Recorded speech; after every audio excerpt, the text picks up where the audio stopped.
All right, everyone. This is Chris Munn. I'm one of the hosts of Inner Demons, the Ghost Rider podcast. And with me, as always, is my co-host, me, Brian Biggie.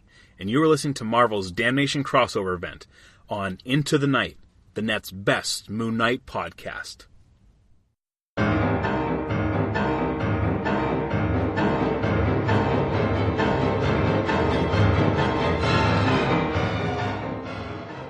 Hey guys, it's Rod Reyes here, artist of Marvel's Damnation comic book event.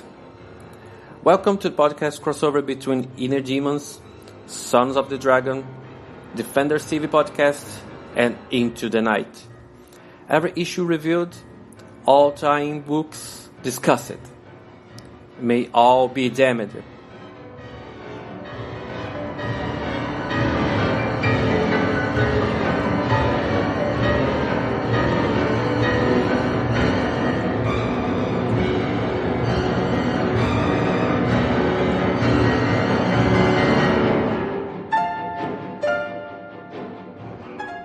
Hello Loonies, yes, welcome back to this Damnation special. This is episode 32 of Into the Night, a Moon Knight podcast.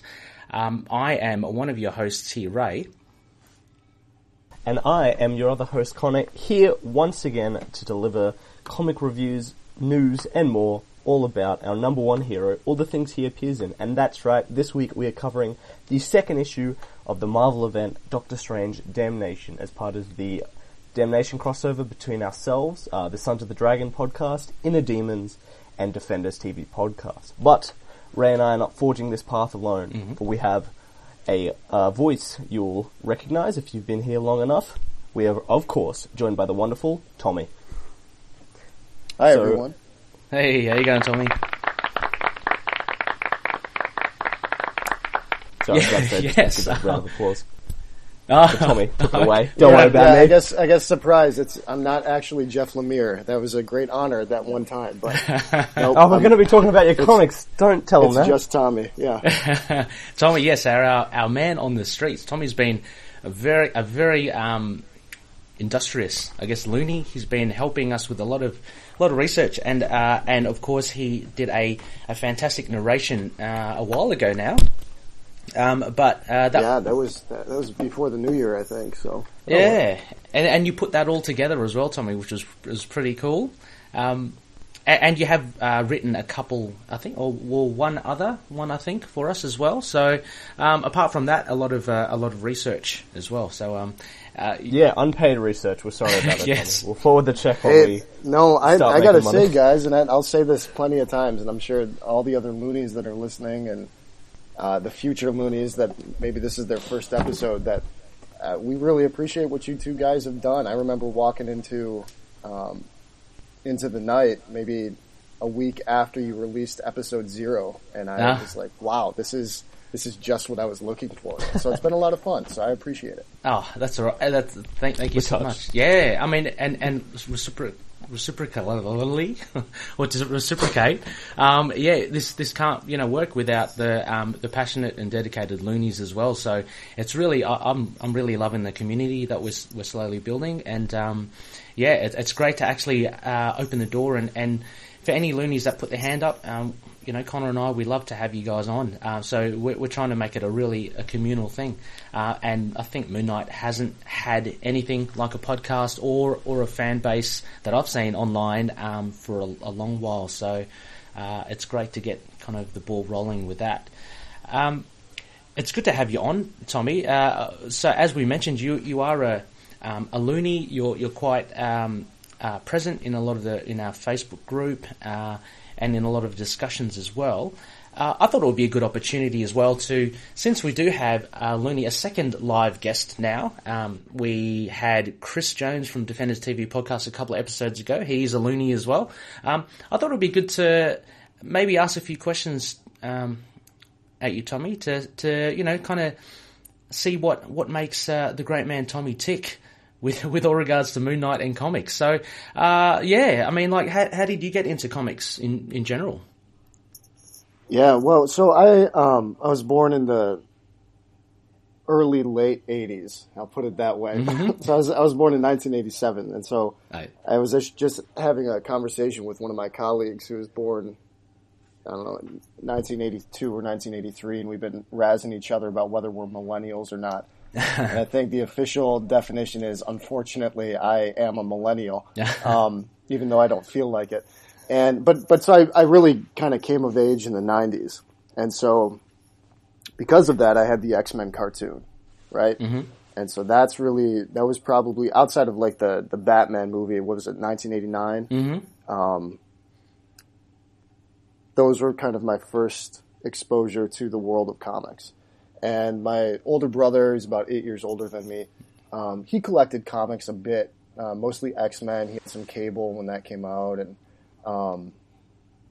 I was interested in it, but I never really collected comics as in like go down, be a Wednesday warrior, go down to the comic book store. Yeah. Because the town that I grew up in was a suburb of Detroit, Michigan, and the closest comic book store was 2.5 miles away. And, you know, as a kid, that was hard to get to. Oh, yeah. So I didn't actually start collecting floppies, as you Aussies say, with all due respect, until really I was in college.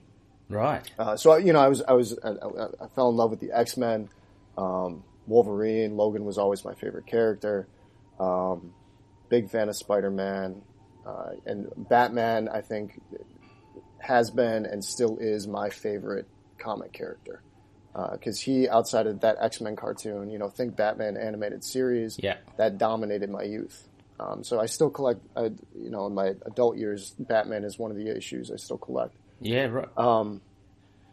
And so I guess when it comes to Moon Knight, so again, you know, I didn't really actually start collecting comics until I was in college, and so I graduated high school about mid-aughts, and Moon Knight came around actually the summer after my first year of university, because two of my roommates, we were spending some time together over the summer. And I'm blanking on the game, and I'm wondering if you guys can remember this. It was one of the first Marvel multiplayer games. Avengers Alliance? No? Is that maybe where you get those three? You got three like heroes. It's like there's a team. You'd be a team of four, so you could have up to 4 players, and you each chose a hero. And you know that what's the free to play game that's out right now? You play it on PlayStation, Xbox. Is it Ultimate Alliance? Ultimate Alliance. Yeah.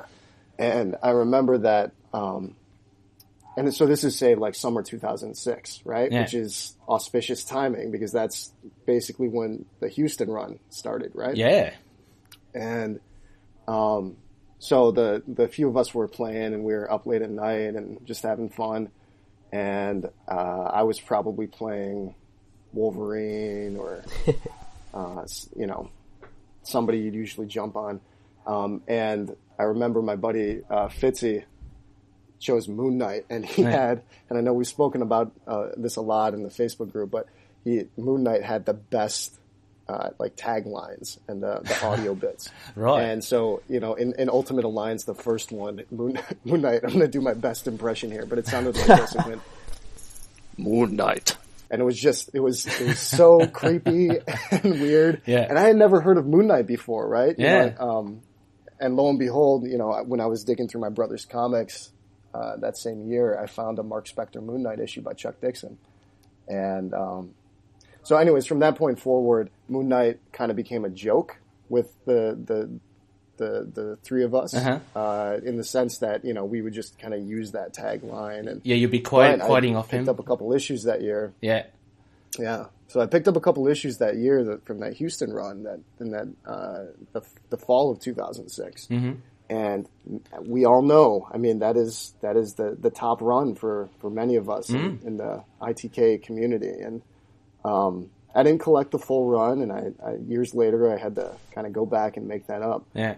But that was really, you know, in my young adulthood, that's really when I started kind of getting into comic collecting.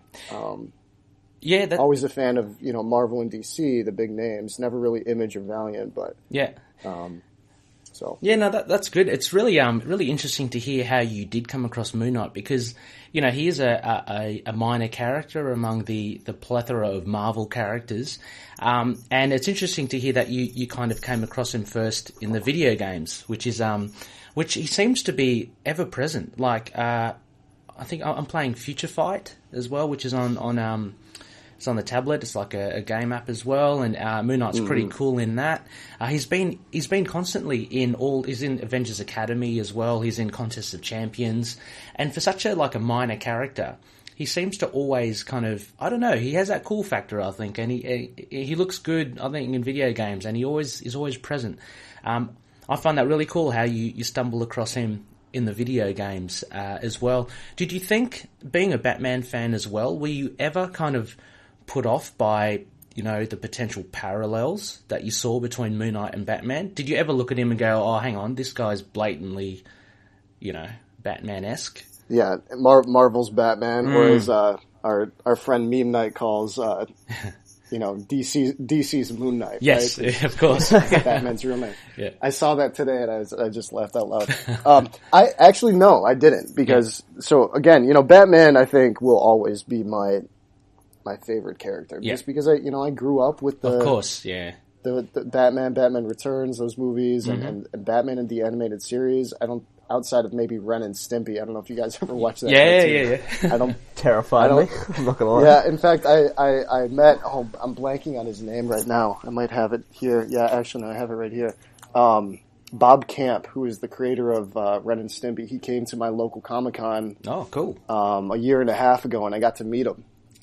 And I came in with a powdered toast man hat that I got at Universal Studios or something when I was a kid. Yeah. And he saw it, and he let me cut the line. He flipped out, and he said, "Oh, wow. Hey, you with the powdered toast man hat. Yeah. I'm going to sign that for free."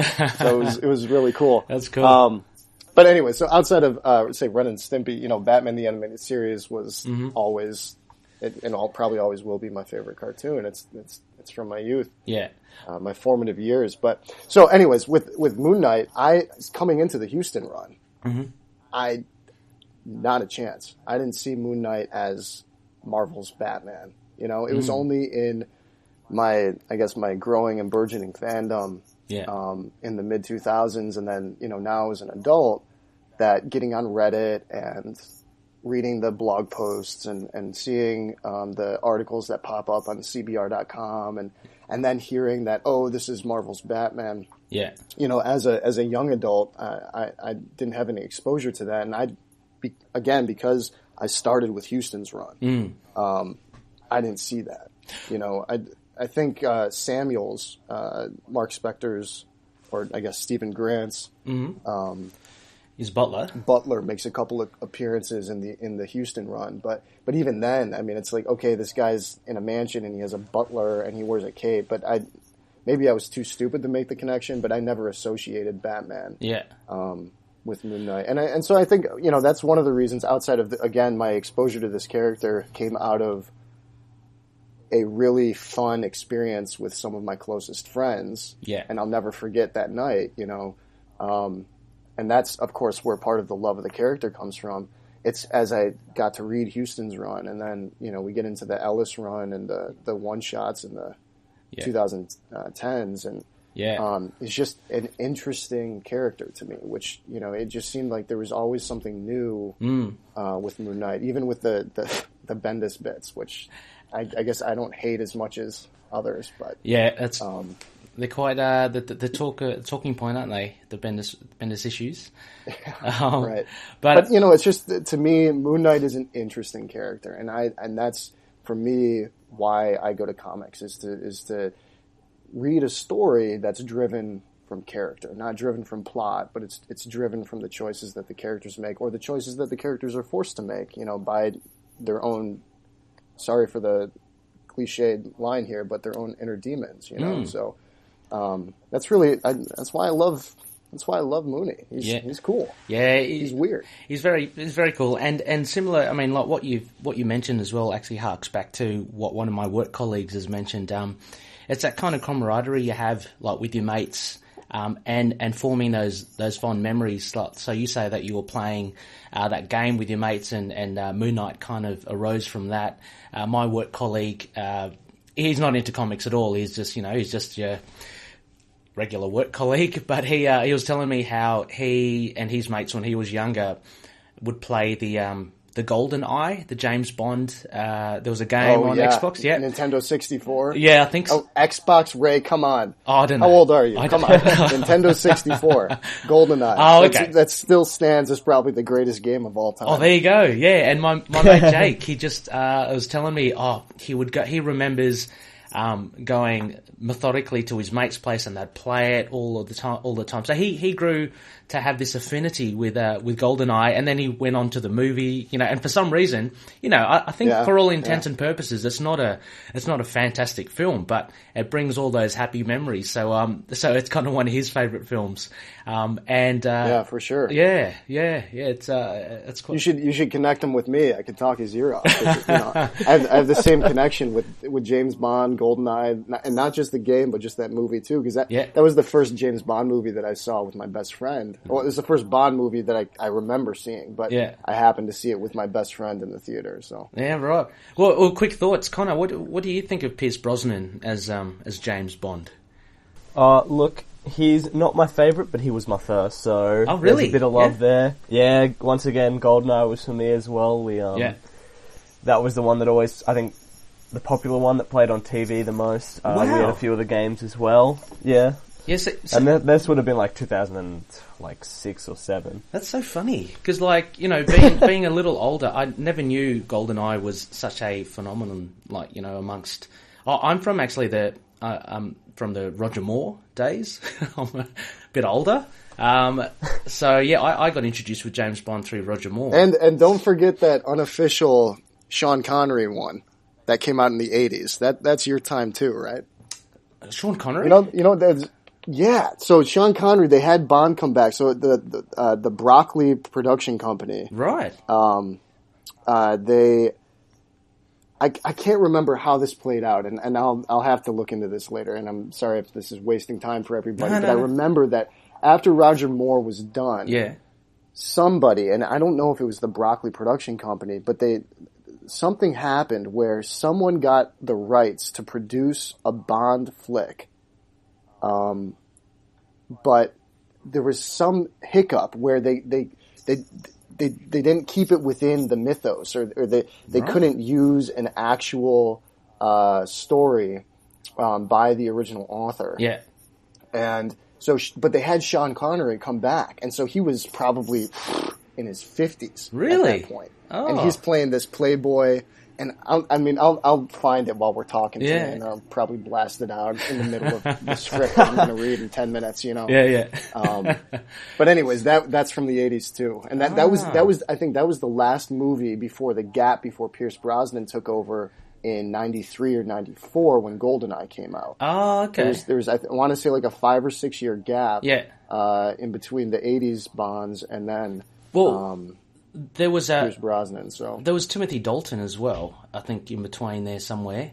One or two, and then I think the whole franchise. Timothy Dalton's my favourite Bond. Is he? He's my boy. I like him in Penny Dreadful. Actually, I don't know if you guys watched that. But... Oh no! Actually. Yeah, I did. I watched that. I finished that a couple years ago. I really enjoyed that. And there's actually, I think there's a comic series out now. Yes. By Image or somebody that, but of Penny Dreadful, and it looked pretty cool. Yeah, it was such a shame that they kind of cut it short, but at least they kind of tied up loose ends. But yeah, kind of definitely something worth checking out. Yeah, for sure.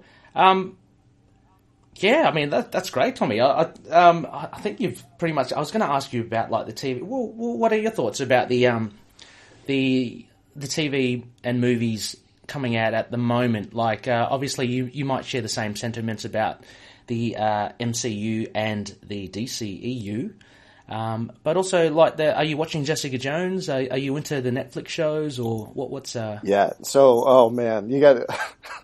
So I absolutely adore the MCU. Like Iron Fist, okay, I'll call it garbage, but did I still love every minute of it? Yes, I did. I absolutely. and with the Jessica Jones season 2, this whole week has just been crazy busy. This March is usually a busy month for me. Yes. And so I've watched maybe 11 minutes. Oh, okay. And that's pretty specific, but that's because I know how much I've watched, because how much I loved the Netflix MCU shows. Oh, that's awesome. But I've watched about 11 minutes of episode 1 of Jessica Jones season 2 this week, just on my lunch break on Friday, yesterday for me. Yeah, and you're loving it. I'm sure. Yeah, it's just it's they're fantastic, and Daredevil. Yep, he's up there. Mm-hmm. Those series were great. I really enjoyed Luke Cage. Oh, okay. That show was able to really bring up a lot of really interesting discussion for my students, especially just considering the climate that our community was in. Yes. When that my local community of Grand Rapids, Michigan was in when that came out, and not to mention the music in that series was great. Yeah. But I absolutely adore it. I'd probably say that of like the MCU, my favorite movie is probably Winter Soldier. Good choice. Yes. Thanks, Connor.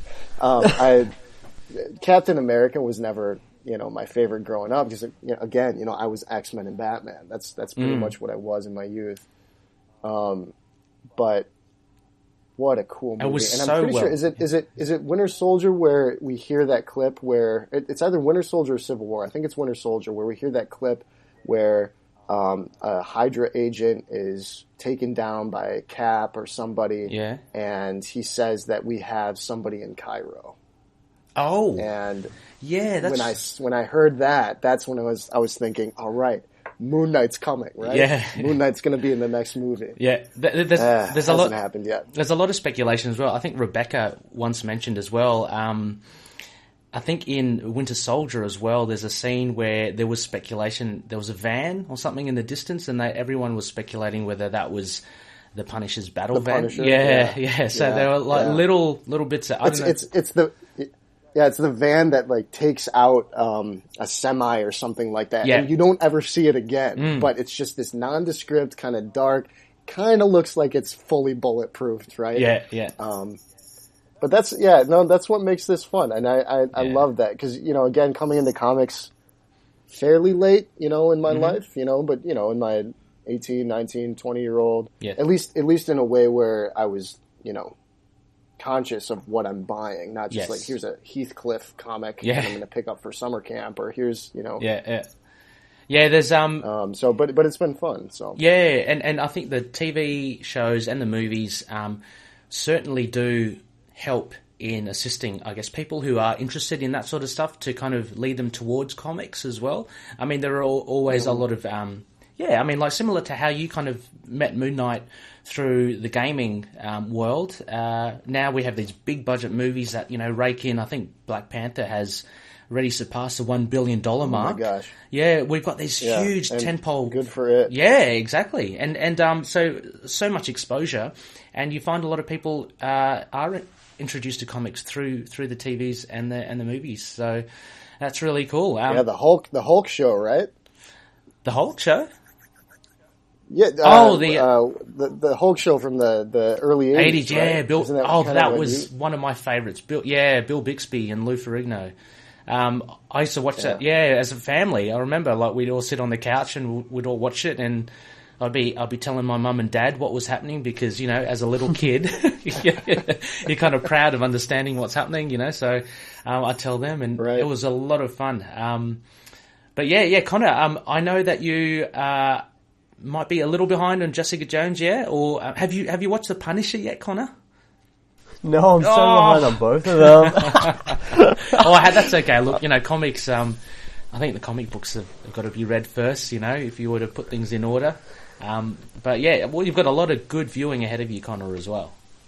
Yeah, that's for sure. And I just wanted to say before, Tommy, I think it's always so crazy being so much younger than everyone and hearing about people, getting the comics, whether it's like the Mark Spector, but of course being around the time of the Houston run. I think that's such an interesting era to be a part of as a Moon Knight fan. And that was the era that pulled me into reading Moon Knight all those years on, so that's pretty exciting. Yeah. I'm guessing you own the full run now, because you're a bit of a collector yourself. Yeah, and oh my gosh, boys. I was thinking maybe we should save this for another chat someday. I didn't want to, because I know we're here just for Damnation, and all the parts of the collective are like, who's this Tommy guy? I don't care about him. But I got my issue of Mark Spector Moon Knight 55. This week, and by with the art by Stephen Platt. Yep. And I've been watching sales, and I've been watching eBay in the States, and I got just an incredible deal for an incredible copy. And so I have a complete Mark Spector collection. I've got a complete Fist of Khonshu. I've got a complete original run with Doug Mensch, which, by the way, if there needs to be any clarification, it is Doug Mensch. Yes. Mensch. Yeah. Okay. And I was listening to a Bill Sienkiewicz interview, and it's Sienkiewicz. So, although it is, and I always thought it was Sienkiewicz. Yeah. Because of my surname.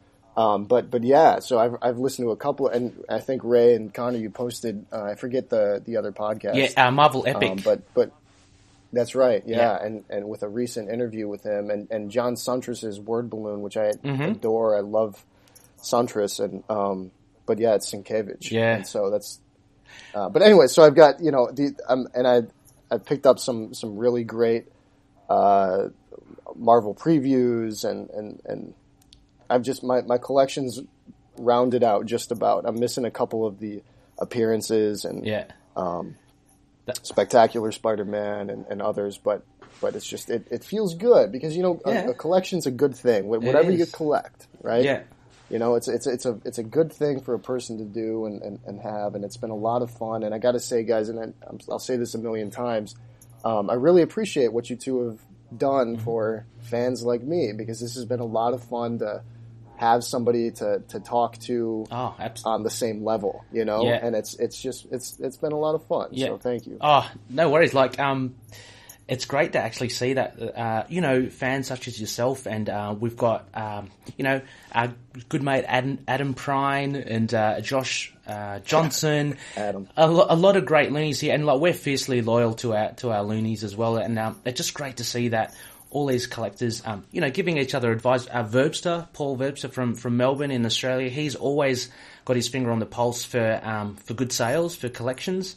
And Connor, I think he led you towards a huge pile of Moon Knight. There's a reason I now own the first 38 issues. Yeah. Well, the 38 issues of the first volume of Moon Knight. Yeah. So just so grateful that we have all these really dedicated loonies, and it's such a great atmosphere to be amongst, for everyone to share their stuff. So yeah, Tommy, it's totally share your sentiments as well.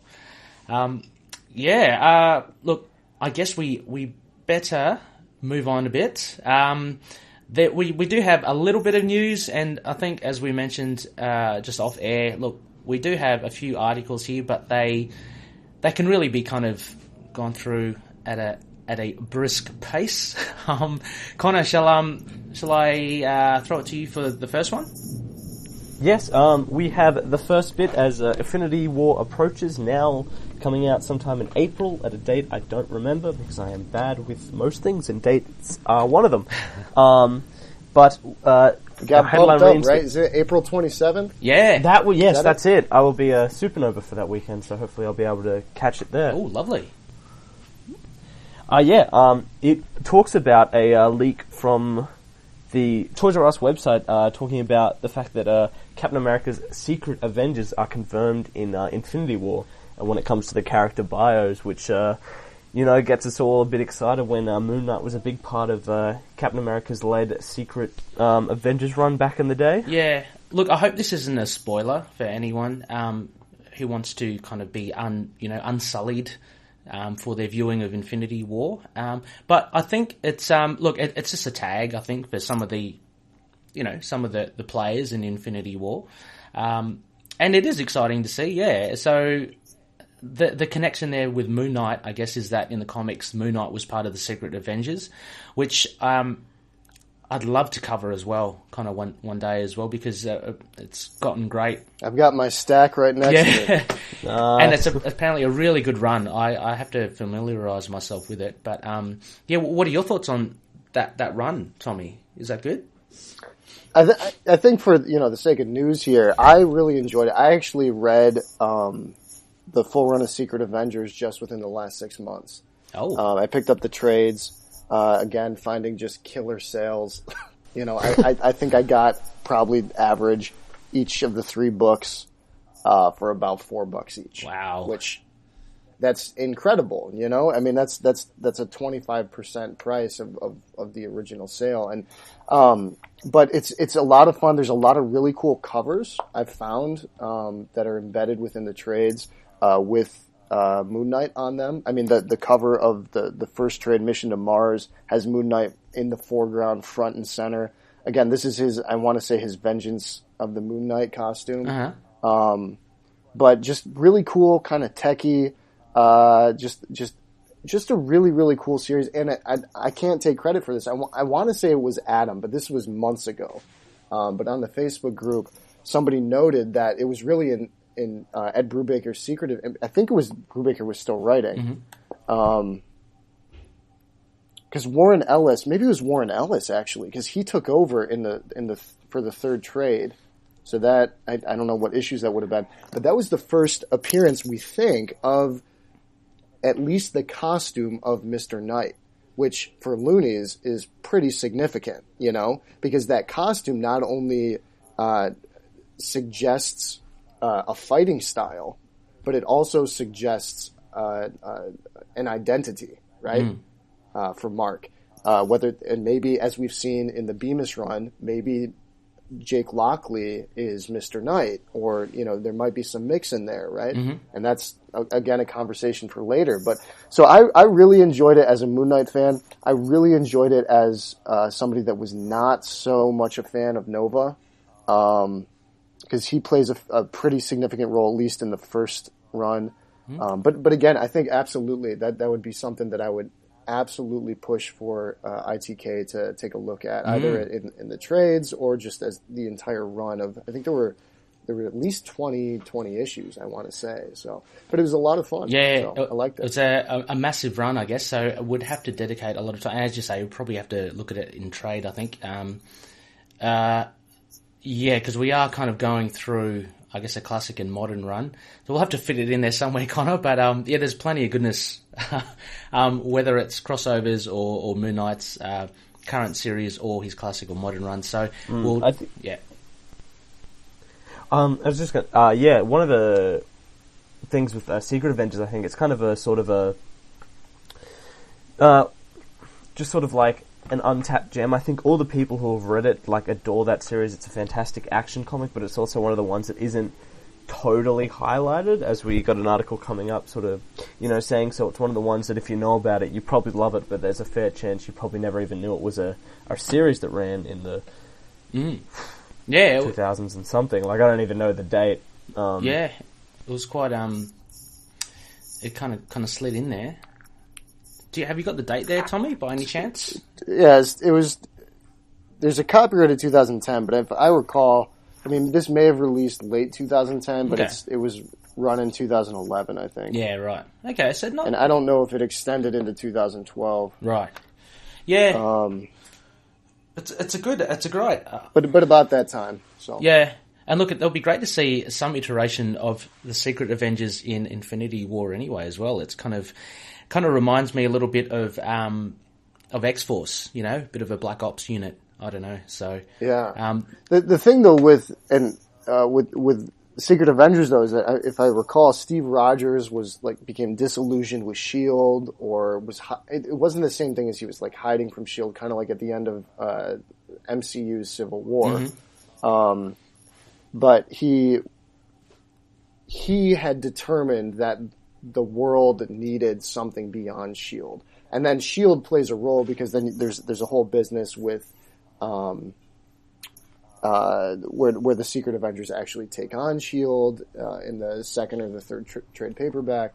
So, but it's interesting to think that, hey, maybe something will spawn out of Infinity War this May, where, hey, we know that we have this second movie coming, but maybe there's going to be an alternate timeline, or maybe there's going to be, I guess anything's up for grabs because Thanos potentially has the Infinity Gauntlet and all the Infinity Stones. So, but the idea that, hey, maybe in this next phase of Marvel, that Steve Rogers, Captain America, is still going to be a character. You know, the mantle isn't going to be, the shield's not going to be given to Bucky. Maybe it's not going to be given to Falcon, and maybe Steve Rogers is maybe not going to be Captain America, but maybe he's going to lead these Secret Avengers. And then, hey, who knows? Maybe we'll see Mooney come up in MCU, which would be great, which is what we're all about. Yeah. Oh, gosh, the... Except today, Damnation, right? Oh, Damnation. yes, of course. Damnation. We'll get to that. We're getting there. We're on our slow crawl loonies. Don't worry, we are getting there. But yeah, it's endless, isn't it, Tommy? My God. I haven't even actually projected that far. Like, I'm just really hankering for Infinity War, and the fact that there's going to be a fourth Avengers film, I haven't even considered that. When you were talking about Steve Rogers and his role in the Secret Avengers and what it might be after Infinity War, I'm thinking of those comments made by Benedict Cumberbatch as well about apparently he's hinted that there might be a multiverse, being revealed in the MCU as well. So does that factor into Avengers 4, it's and then of course we've got the Fantastic Four and the X-Men have come home, so to speak, and so that's, I think, for me, is going to be the next big thing after Infinity War, just anticipating the X-Men and the Fantastic Four somehow mixing it with these guys. But it's just, the possibilities are totally endless. It's fantastic. Mm-hmm. Yeah. We've got also... Next article I have here, it's a ECCC 2018. There was a panel from Marvel. This was a small one, and if you guys can help us out here, because I can't remember the full details. Just looking at the article here, they make mention there was a panel, with the likes of Charles Soule, Ed Brisson, and Chris Anker, but it also has mention of Jason Burrows and our Max Bemis from the Moon Knight corner. And it talks of Burrows, speaking about his work on Moon Knight, and also Bemis saying that the book has been, quote, fun to cut loose with. And Burrows mentioned it's really fun to draw people punching each other. Now, I remember also, I don't know if you guys followed this panel when it was released with the live feed. I think Burrows also mentioned something else about Moon Knight. Do you recall that by any chance, Connor or Tommy? I might be incorrect, but so ECCC, if there's 3 C's, that's Emerald City, Emerald City Comic Con, and so for non-Americans or people abroad, I guess from my perspective, that's it's Baltimore, Maryland, which is just around Washington D.C. And I want to say that Jason Burrows was there, but he was maybe just talking about the art of what he's working on right now. And I want to say that I don't think Warren Ellis was there, but it was something that was just commenting on the previous work that they had done, whether it was a writer or an artist. And I might be incorrect, and I know that we can look into that, but I don't remember any big news of, hey, we're going to do this with Moon Knight. It's just, this is where I've been, this is what I've done. Yeah. I really enjoyed it. So I think it was passing comment, and the article says on the panel they had Donny Cates, who's the writer of Damnation, Charles Soule, Chris Anker, Ed Brisson, Matthew Rosenberg, who's another big hitter, I think, a really good writer, Jason Burrows, and then you have the X-Men books editor Darren Shan, and Marvel's talent relations Ricky Purden as the moderator. So those were the guys on the panel. So apologies for that. Bemis wasn't on there, but so there were just a few passing comments, I guess, on Moon Knight. But as you say, Tommy, rightly, it was probably more on their past works and just art in general. I think. Sorry, cut you off there, right? No. Sorry, Connor. So this new Marvel rebranding probably coming from CB Cebulski, sort of kicking out Axel Alonso's previous tenure at the company to the curb and starting his own afresh. I think the big thing is all the new titles. Moon Knight isn't one of them. It's great that it's untouched, but obviously it wasn't so much featured in the panel because there's not much changing in the way, wasn't so much focused on.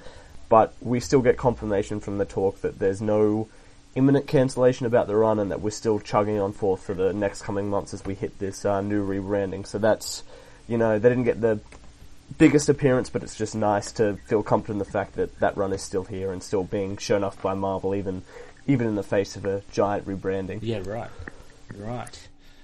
Yeah, so a little bit on that one.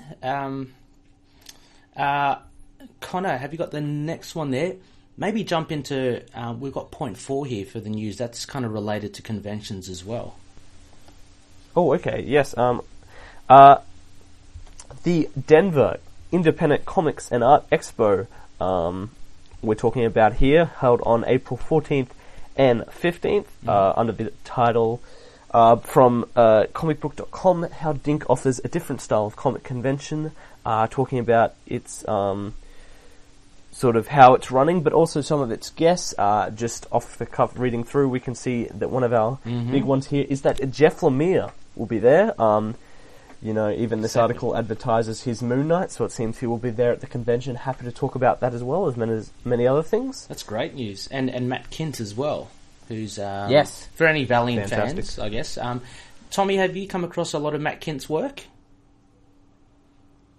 I haven't. I couldn't say that I'm very familiar with him. Oh, he's very good. I'm sure I share Connor's sentiment as well. He's a very good writer. He's just blown me away with a lot of his Valiant stuff. And he releases a few, Department H, as well as Ether as well. Really good Dark Horse book as well. But yeah, it's great to have Jeff Lemire at this comics convention. DiNK. Have you heard of DiNK as well, Tommy? Is it close to you or? No, so Denver, Colorado is, by plane, maybe about 2 hours. Oh, okay. So, it's not that far. And, Sure. Actually, I think a lot of people in West Michigan, if they have the means, travel to Colorado for skiing and things like that. But I haven't heard of DiNK. When I saw that, the first thing I thought of was Spaceballs by Mel Brooks. I don't know if you remember the characters in Spaceballs that are supposed to be Jawas, but they go dink, dink, dink. That's the only thing I could think of. But it sounds cool, and any news on Jeff Lemire, big fan, and as many of us are. I've got Gideon Falls sitting on my desk waiting to be read. So yeah. And he's so prolific, isn't he? And Tommy, look, I'll throw it to you. Why don't you introduce point 5 of our news as well? Good segue. All right, give me a second. My Google Docs is loading up. Is this the Sentry news? Yeah. Okay, yeah. Okay, so I can give you the gist. Again, we spoke before about how the headlines kind of reveal everything. Yes. But with Marvel's new fresh start, Marvel's releasing a new Sentry series, which last time I remember seeing Sentry was Vengeance of the Moon Knight. Yeah. And Jeff Lemire is going to be writing it. And it sounds actually really interesting, where there's going to be some great characterization between Sentry and his counterpart, or nemesis, the Void. The Void, yeah. And with Lemire behind it, it's going to be pretty cool. Yeah, this really threw me. I didn't think at all that Lemire would be returning to Marvel. So C.B. Cebulski must have really pulled some strings to get him back, or enticed him back, because we've read other previous articles with Lemire, and it's not that he left Marvel on the worst terms, but he did make mention and make it publicly known that he was constricted quite a bit with particularly his run with Extraordinary X-Men, and how we found it quite constricting as a writer, and what Marvel would let him do. I mean, albeit they let him run free with Moon Knight, but it seemed that his contract, he kind of left Marvel abruptly as well. So yeah, I was quite surprised to see him back. Connor, no doubt you're quite happy to see him back. Connor? Oh, always. Yep. Jeff Lemire, big fan as always, and obviously this is positive news. If you leave a company on bad terms, the only way you're coming back in is with good offers, and with comics, was it creative freedom? So I'm very excited. He talks about some parallels between Moon Knight and just sort of how how deep he went into the psyche of Moon Knight. I imagine this one's going to be a similar deconstruction for the Sentry. Plus, there's great talk about alternate realities, which always get me in. So, yeah, you know, definitely share your thoughts as well there, Connor, as well. I think with the fact that Lemire's back I get the sense that Marvel will give him a bit more of a free rein as well, similar to Moon Knight, and it's kind of confirmed with what he's saying in the article. So, looking forward to this. I'll be picking this one up as well. Artist Kim Jacinto as well, currently at Avengers No Surrender, which has been a really good, I found a real find with art. Tommy, are you collecting Avengers No Surrender? You know, guys, I hate to say it. I decided I wasn't going to do that because spending that $75. Yeah. No, totally understandable. And it's out weekly as well. But I'd stopped by a used bookstore in town that also deals comics, and I picked up a couple of the issues, and we'll see. So I've got holes. I've got maybe the first and the second, and then maybe the fourth and the fifth. Yeah. But hearing you guys talk about it, and then hearing some other reviews, it sounded interesting. And in the least, I know that once I read them, if I don't want to keep them forever, I can offload them. Yeah. And what are your thoughts on the art, Kim Jacinto? Well, again, all I've done is looked at the covers. Oh, just the covers. Sorry. I'm so backed up. Okay, yeah. No, I'm so backed up. I will say though that the one I'm trying to find it here in the stack, but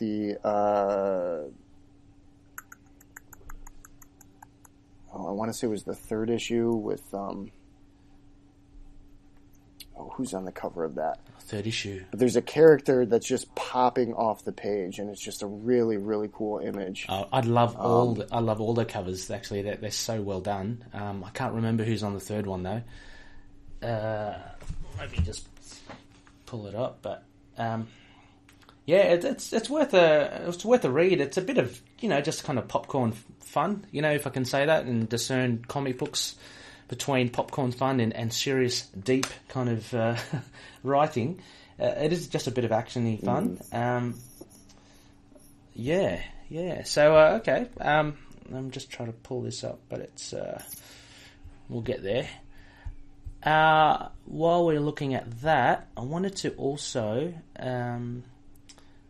go into... Now, this is spoiler territory, and needless to say, with Damnation 2, which we're going to be reviewing, there will be spoilers involved, so if you haven't read it, please go read it before delving any further.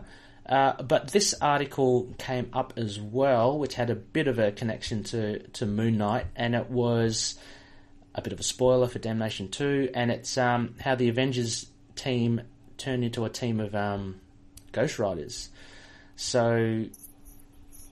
this is from ScreenRant.com, and basically it discusses... It's a little bit of a review on issue 2, so we won't dwell on it too much. But what we do find in this issue, and previously as well, is that a lot of the Avengers by Mephisto have been turned into like Ghost Rider kind of creatures. This will kind of get, I guess... the guys over at Inner Demon salivating. I think we'll get a whole lot more Ghost Rider action, and the fact that Ghost Rider is one of the pivotal characters, I think, in Damnation. It was mentioned in Damnation 1 when they introduced it. And we'll get into the issue 2 as well, but he's kind of one of the reluctant heroes that Wong is trying to recruit. But yeah, this was an interesting article. You can give it a read if you want. It's some nice artwork there as well. Of, again, spoilery, but it's of Doctor Strange, and he is a Ghost Rider as well.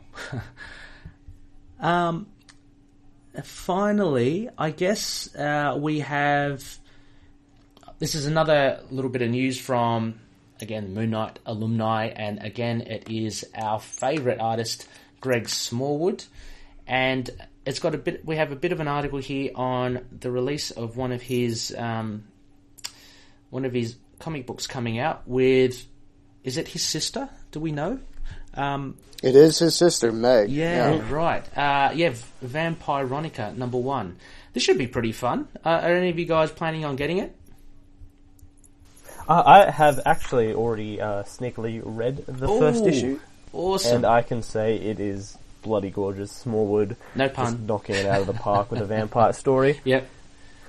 Awesome. And what's cool about this too is that it's, Greg is drawing it all, and the art is incredible. I mean, the cover is just cool. It's like a mix between a Batman cover mixed with like a Blade cover to me, just because of Vampironica, but then also just obviously the Archie series that we've got going on here. Yeah.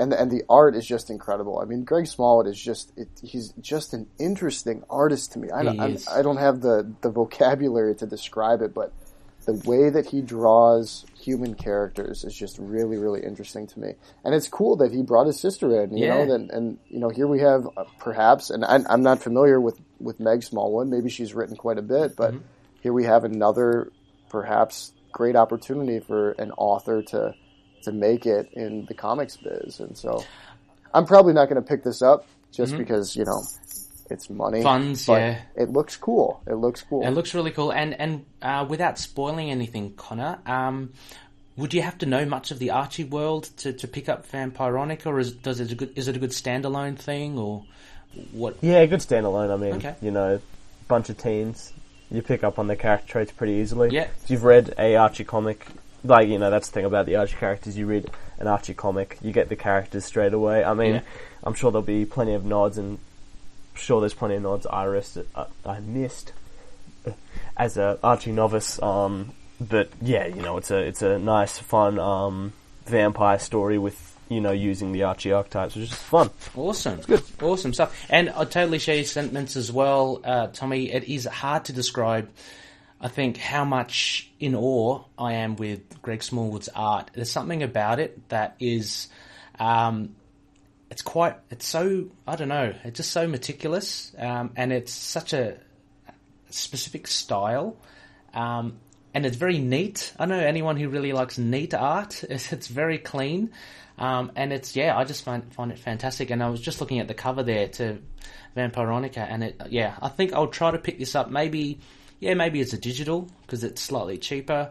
But, again, have to see how the funds go, because there are a lot of great titles coming out.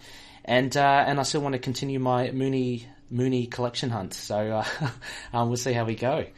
All right. So I think that's about the news for this week. So there was a bit of a smattering there. Mentions of Moon Knight here and there. Plus some big news there from Greg Smallwood and Jeff Lemire. Looney's favourite writers and artist. I think it's time now, guys. We should go over the moon.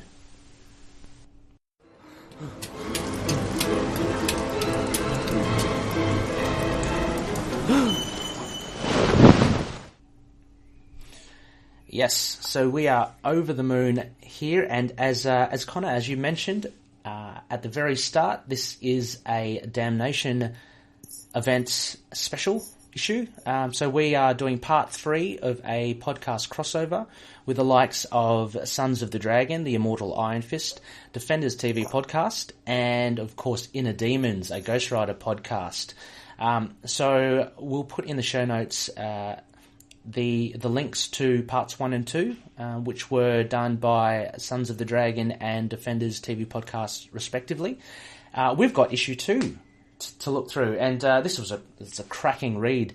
But before we get into that, we have I'll ask kindly for Tommy to give us a live narration of a synopsis to Damnation issue 2. So can I please take it away, Tommy? Sure thing. Here we go. So this is Doctor Strange Damnation issue 2. Written by Donny Cates and Nick Spencer. Art by Zyman Kodransky. Lettered by VC's Travis Lanham. And edited by Nick Lowe and Kathleen Wisniewski.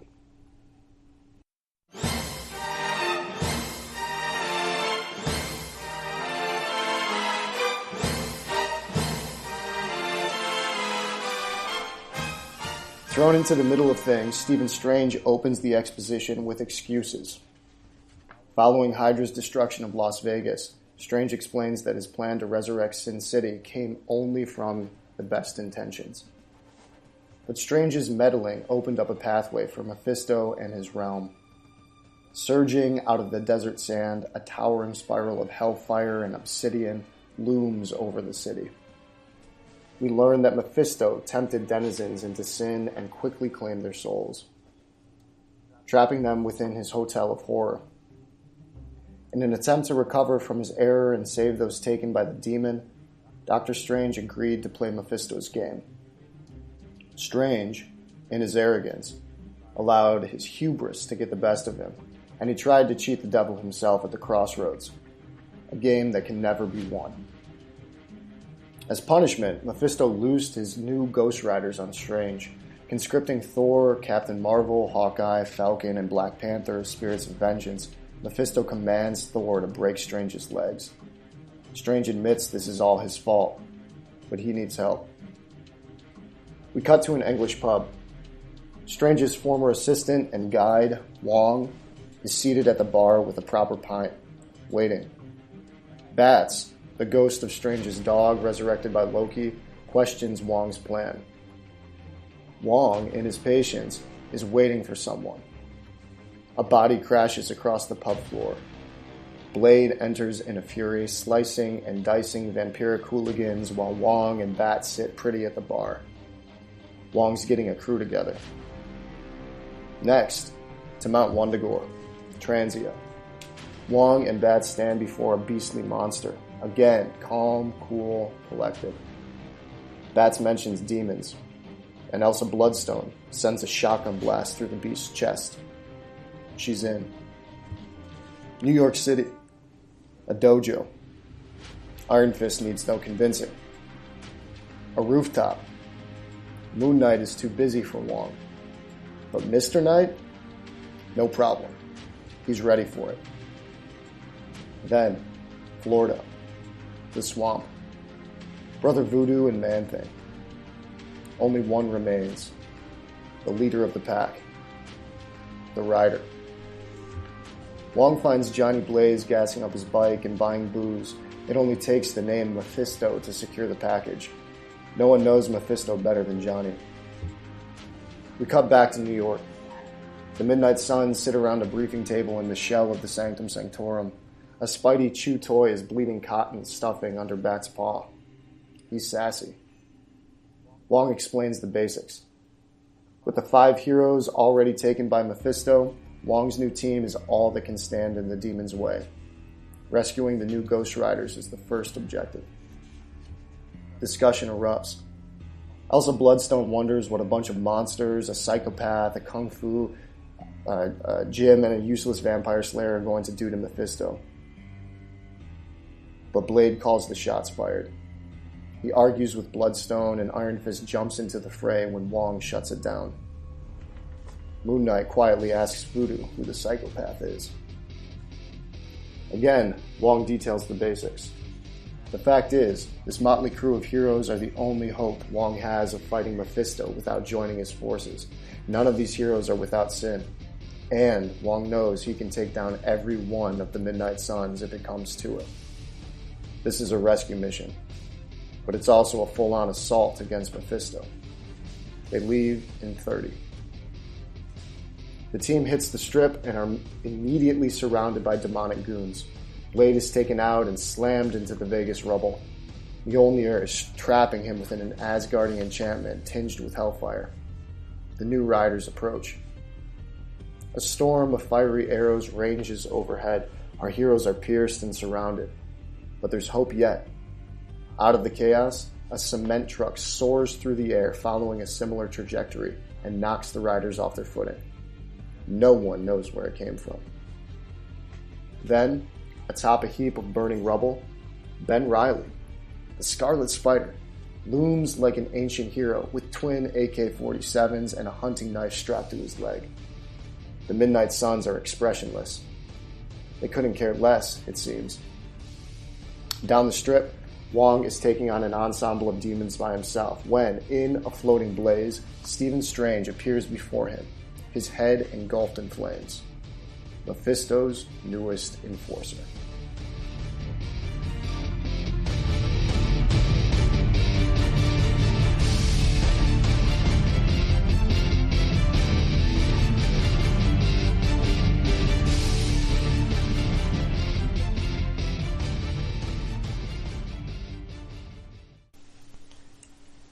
Yes. Wow. A really action-packed issue here. Really cool. I'll have to throw it again to you, Connor, first. First impressions, what did you think of this issue? Yes. Sorry, I had to deal with a cat. Just want to say thanks, Tommy, for delivering the voice of God in audiobook form. Incredible narration as always. And Damnation number 2. I think this was an incredible book of banter and comedy, but moving a bit slower than I expected.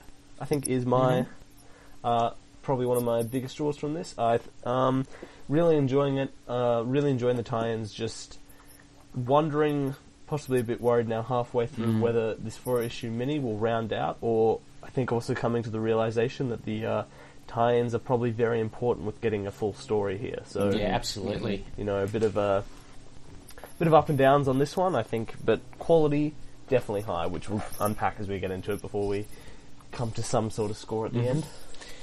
And Tommy, what were your overall impressions?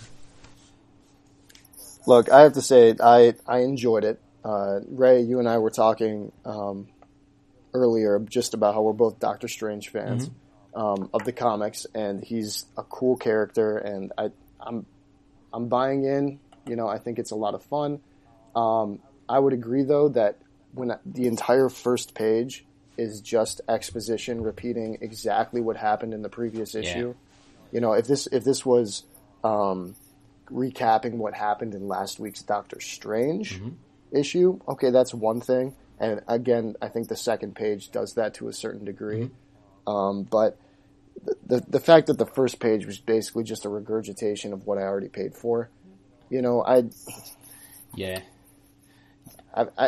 took issue with that, but again, I think it's still fun, and I know we'll get into it, but I really appreciated the art. I think that's great, and I like the traditional story that it's following. You know, the man versus the devil.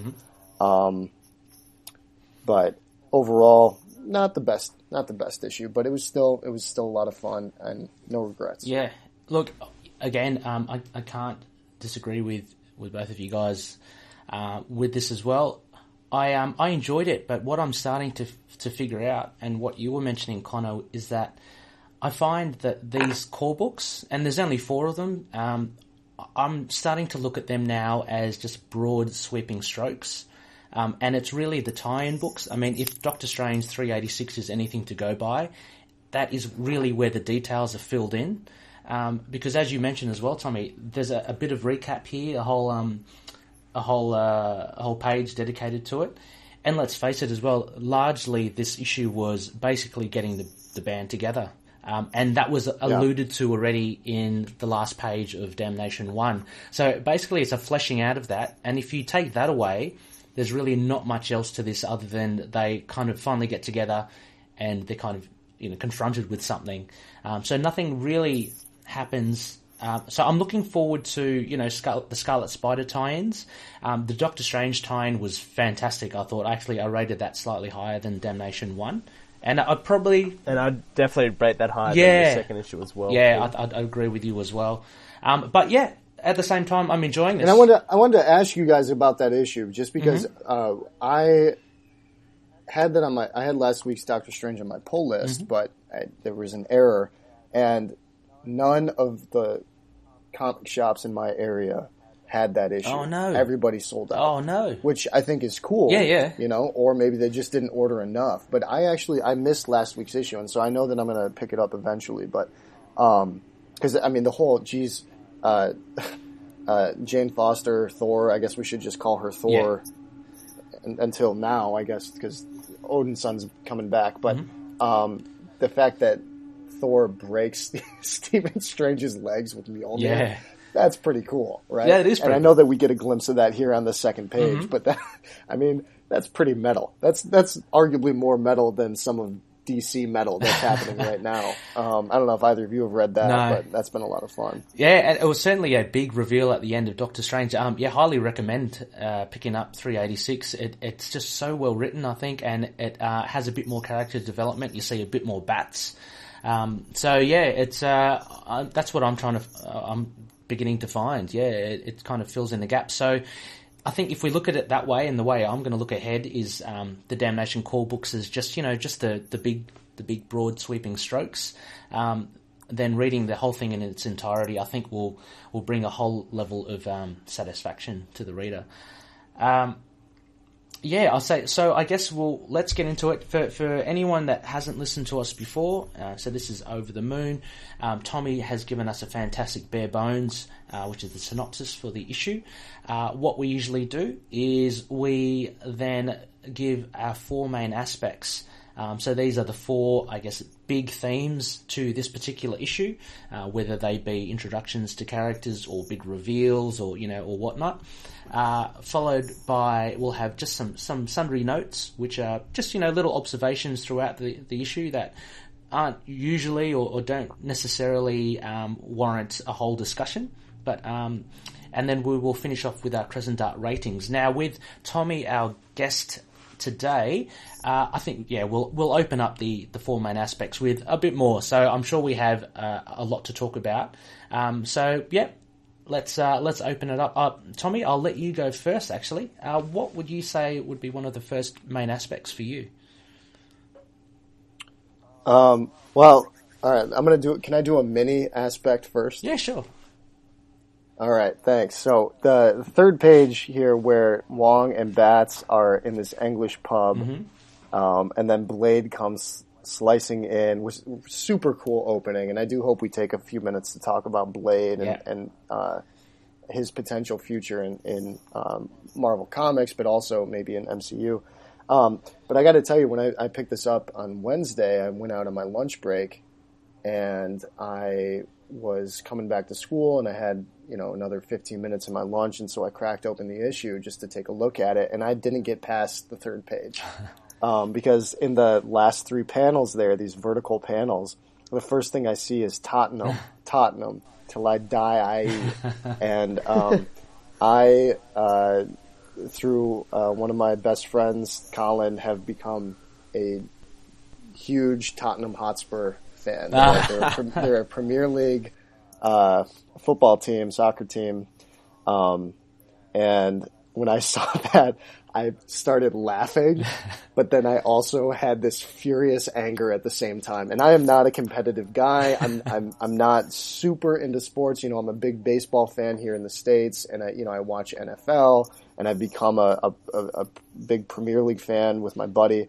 But just the fact that Blade is taking out a Spurs guy that made me laugh, but at the same time, it's like there's a single tear going down my cheek, and I'm laughing about it now. But then the kicker is that two panels later, the last panel on the page, Wong rips open his shirt and says that he's an Arsenal fan, which is another London team, and they're arguably one of our largest rivals, if not our biggest rival. I don't know if I was more surprised or happy that Tottenham Hotspur was mentioned, or horrified that Wong, a pretty important character in the Marvel universe, supports Arsenal, and he's a gooner. Yeah. So that's just my little mini. Arsenal all the way. Oh, Connor. Good thing you live in Australia, man, I guess.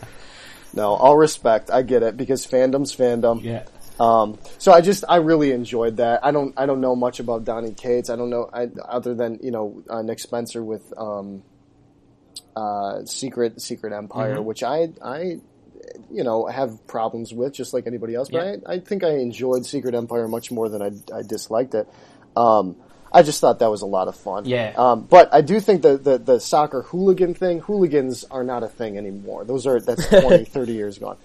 So let's go back to the first aspect here. So I think, Ray, you and I had this in common, and Connor, sure. Maybe you too, but just this idea of Damnation 2, really it was the last page that I want to say was a 6-paneled page in Damnation 1, at the end of the issue. Yeah, it's 6 panels where Wong is talking to Bats, and he's casting a spell with this tome, and he's helping Bats envision the crew that he's going to get together. And so, Ray, you and I, and again, Connor, I'm sorry to cut you out of this. I think the three of us saw this as all of Damnation 2 was getting this crew together, Yeah. getting this motley crew together. We have a note here of getting the band back together, but really, I can't recall, and I might be wrong, but I can't recall when all of these characters, so Elsa Bloodstone, Mr. Knight, Moon Knight, Mark Spector, whatever identity he's following, Jericho Drum, Man-Thing, any of the Ghost Riders, Iron Fist, Wong, or Doctor Strange have all kind of worked as a team together. So it's more just like we really are getting this Ocean's 11 type team, which I think is appropriate because we're going in on this mission, this heist mission, if you will. Because I think that as much as this is a rescue mission for Doctor Strange to get Stephen Strange back, and Wong is going to rescue him again. He's going to take care of the guy that let him down again. Yeah. Really, in a way, it's more of a heist because Doctor Strange is now property of Mephisto. And if you think about that, this isn't like Wong is going to go rescue his buddy from some mob boss. He's rescuing property. He's rescuing something of value from a casino owner, which is Mephisto. And so this really is taking on that kind of Ocean's 11, we're going to rob a casino, we're going to commit this heist type of vibe, which that's why I think I'm really buying into this. Beyond the literary connections that this makes to like the Faust legend or the Faustian legend, the whole idea that we're robbing a casino, but we're robbing the ultimate casino, this casino of sin, the casino of the devil himself. I think that's definitely one of the major aspects that we should comment on. It's just this idea that, this issue is all about getting the band together, but also bringing together people that normally are independent and don't work well as a team or work well on a team, and in a way forcing them to use their strengths to get the job done. Well, absolutely. I like it. I like this this parallel that you made, Tommy, with the casino and Ocean's 11. It fits perfectly, and it is far better description than getting the band together. Because as you rightly say, apart from Iron Fist and maybe Jericho Drum, all the others are pretty much solitary figures. They're like lone wolves, so they are kind of not really, used to being part of a team.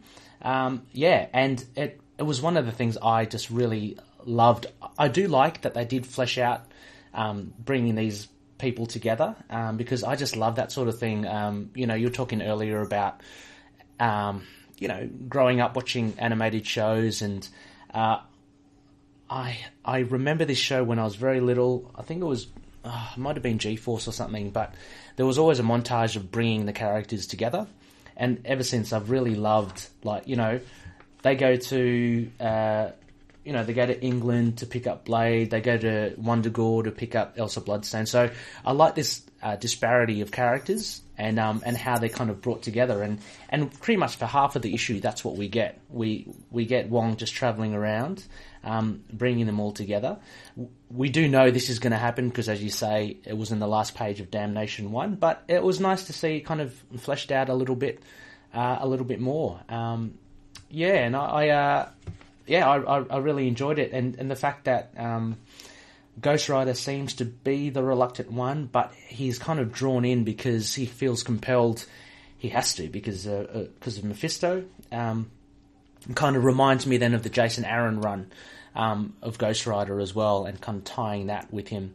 And so it gives it a lot of weight, I think, which is really cool. And then just their dynamics between them, and you can tell straight away that they aren't well versed in being in the team. So you get I've got here in one of the notes, you get Blade and Elsa Bloodstone just kind of quipping at each other, and just trying to get one up on each other there, which may or may not form into some sort of relationship. You don't know, but it was really fun, I thought. Connor, did you think much the same as well? Oh, yeah, 100%. My favourite stories are Motley Crues. I mean, they make up majority of the Transformers comics I read. I can pull up another probably maybe 5 comics or 10 comics I'm reading at the moment from my pull list that's like that. It's fun. it pulls out so many different types of humor and drama and just great dynamics. Every page in this, I was just enjoying the almost like just plenty of laugh out loud moments and just great banter. Yeah. You know, Blade and Elsa are definitely the biggest takeaways here, but there's just plenty of dynamics with seeing... Ooh, yeah, mate. Sorry, cat's about trying to attack my computer. You know, we see Johnny ordering scratchies before coming into a team. We have, you know, Man-Thing being unable to read, and we have Bats and Wong leading the team. Like, just so many different characters that you can do so much with, and it's just... Kate just brings a certain kind of humour to that I just... You know, I can't stop loving. And so, you know, even with, like, the problems I'll have with this issue will still be great to me just because of how much fun I had with those dynamics. Yeah. And, you know, Iron Fist getting called a rich white boy. Or a witch. Mate. Yeah, I think... I'd have to echo that, though, Connor, just with the idea that, like, you know, earlier when we were saying that, like, that last 6-panel page in Damnation 1, where it's like, hey, we're getting the team together, and we've got all these names. We're getting the Knight, we're getting the Order, we're getting the Rider, right? And all these guys, they got these cool little nicknames. And Elsa Bloodstone, she's the Hunter. I think for some comic readers, that final 6-paneled page would have been enough, and we could have skipped all of Damnation 2. But I think, too, that maybe what Cates and Spencer are doing, and maybe this is an editorial point, you know, from Marvel, and maybe it was looking ahead to the fresh start, and who knows, right? We're just the peons that give them and shell them our money. That Damnation 2 was really an opportunity for a newcomer to jump on and get interested in these characters. To see that Blade is this, like, bad mother shut your mouth who's slaying soccer-loving, football-loving vampires. Johnny Blaze is this guy that doesn't answer to anybody but loves drinking tall boys and, you know, scratch lottery tickets. And it was fun, and I know that we'll get into the dialogue too. But there were a lot of great lines too in this that were several of us have mentioned before that we laughed out loud when we read some of the lines. So as unnecessary as it was for one audience, I think it was just as necessary for a new audience. And honestly, that's the game. We need to bring in newcomers all the time. So. Yeah, I think it's that as well, Tommy. As you're saying, it is a nice introduction. It does flesh out their personalities a bit more. But I guess the takeaway for those that are already fans or seasoned fans of the characters, you get to see the dynamics between them. You get to see how they interact with each other, which is not necessarily well established as well. Like, you know, Elsa Bloodstone and Blade, I don't think I've ever seen them together. May not have, and you know, Jericho Drum with Moon Knight and such. So yeah, I mean, I found that a nice little takeaway as well, that they, albeit they are a big ensemble, so it is hard to actually give them all kind of screen time, if you can say that as well. So what I found with like Iron Fist was that I found he kind of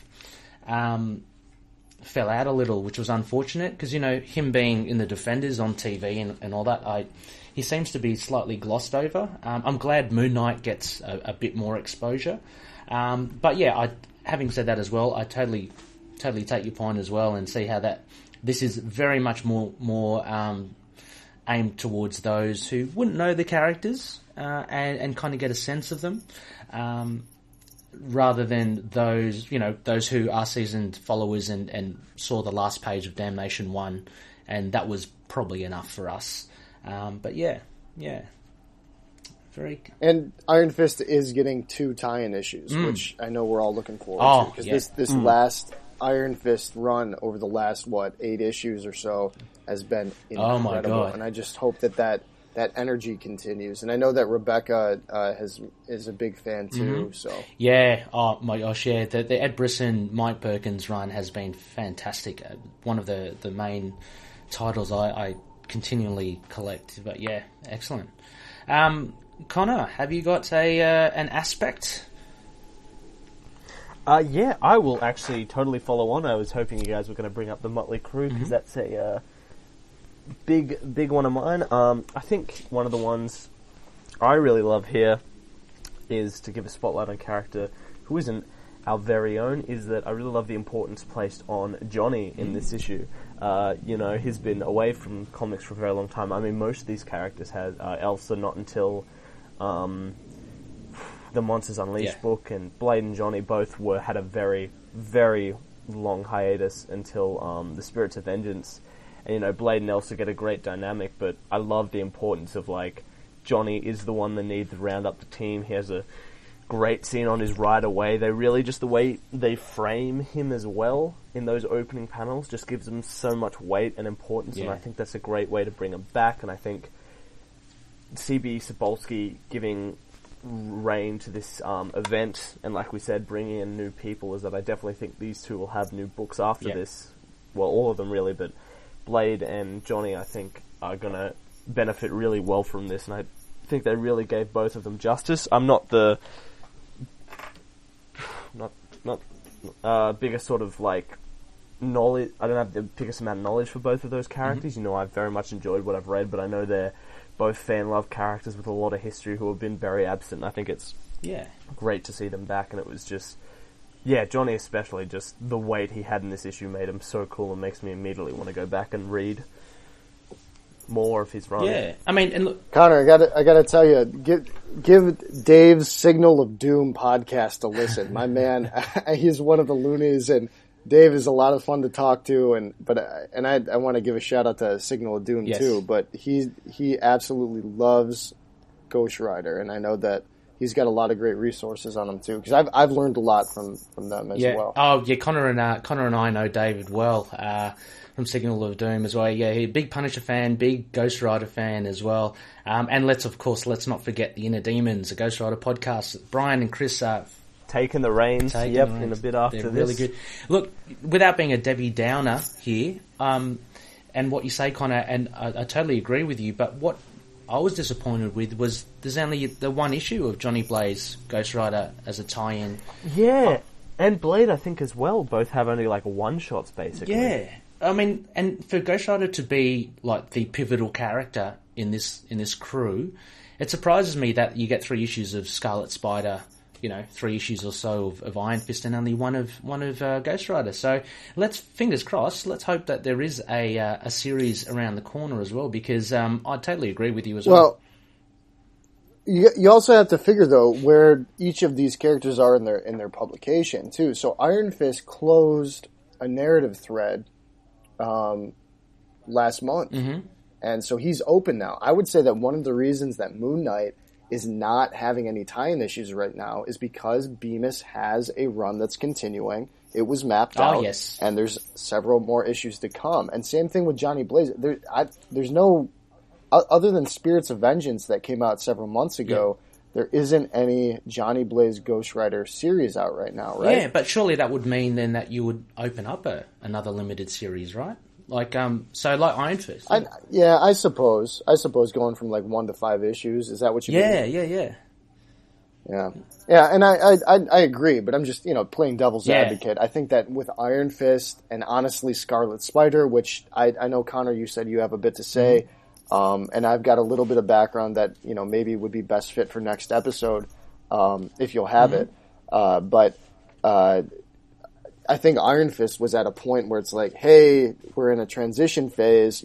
Tom King is doing this a lot with Batman right now, where he's got these long arcs like the War of Jokes and Riddles, which lasted for 8 issues or so. And then, we've got the big Batman and Catwoman engagement that's kind of in the air right now, and they're getting ready for their wedding. But then what Tom King's doing is doing these 2 or maybe 3 issue stints where he pairs Batman and maybe Catwoman up with another hero. Like there was a 2-issue stint with Wonder Woman. Right now there's a 3-issue stint with Poison Ivy, where actually Poison Ivy is an antagonist for Batman. But again, it might just be hey, here's Iron Fist. We ended a narrative strand. Let's give him 2 issues, and maybe we'll use him somewhere else. Because if I recall correctly, too, there is no new Iron Fist series with the Marvel Fresh Start. No, which is a real disappointment. Yeah, because I'll tell you, man, the last year of Iron Fist, and I know y'all have said this, and Rebecca's said this, and but man, this has been a great year for Iron Fist, outside of, say, the Netflix series, which, again, I enjoyed. Yeah, I enjoyed it as well. I loved, and I reckon as well, with season 2 of Iron Fist coming, there will be another series of Iron Fist coming around the corner to kind of promote that, or, get people ready for that. But yeah, totally as well. It's a shame that they haven't been announced. I know the guys at Sons of the Dragon are very disappointed in that, and I am too, actually. But so with Ghost Rider, and just going on to your aspect, Connor, as well, with the importance of Johnny. Yeah, I'd like to see him do a bit more. As you were saying, it seemed a little slow. These core... we're up to actually already issue 2. We've only got 2 more to go. We have to kind of see this importance of Johnny Blaze sooner, I think, rather than later.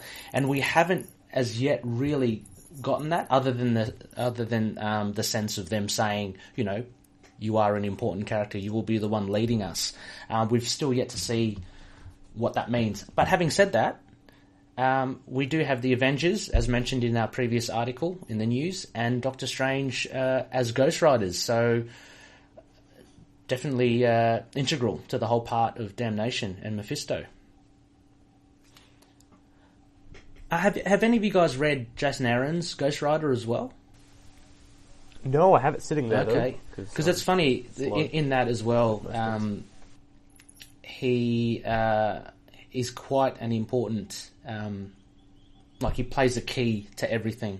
Oh, actually, no, I've got that wrong. No, Spirits of Vengeance is what I'm talking about. Tommy, have you read Spirits of Vengeance? The one that came out in 2017? Yeah, just a 5-parter. Yeah, no, I haven't. Honestly, that was... I remember hearing about it back when we heard about Smallwood releasing his images of the new Midnight Suns. And boy, does that art look great. That is. And then I heard about Spirits of Vengeance coming out, and I saw that it was Blade, and I'm forgetting who else was in there. And it looked cool, but again, at the end of the day, you have to make choices. Of course. And I didn't pick it up. No, of course. Well... it's very well reviewed by Inner Demons, Ghost Rider podcast. So if you got anyone who's read it and wants to hear a review, they'll go issue by issue for the 5 issues. Look, at the end of the day, it did fall a bit flat and was a little disappointing. Definitely Brian and Chris from Inner Demons thought that way, and I felt that way as well. There didn't seem to be enough action, and there was a lot of hanging around and literally drinking coffee or going to a bar and having a drink and just talking, which was a very strange way to, when you have a Spirits of Vengeance series, you'd expect, there to be a lot of, flames and guns and chains and penance stairs and stuff, but it wasn't to be. But anyway, my point was in that series, so it was Blade, Ghost Rider, Satana and Hellstrom. Ghost Rider ended up being the key to actually saving the day, and it looks like we get this as well. So in Damnation, it looks like Ghost Rider has a key part in this. So so I'm excited to see that kind of take effect, but for me, it hasn't arrived yet.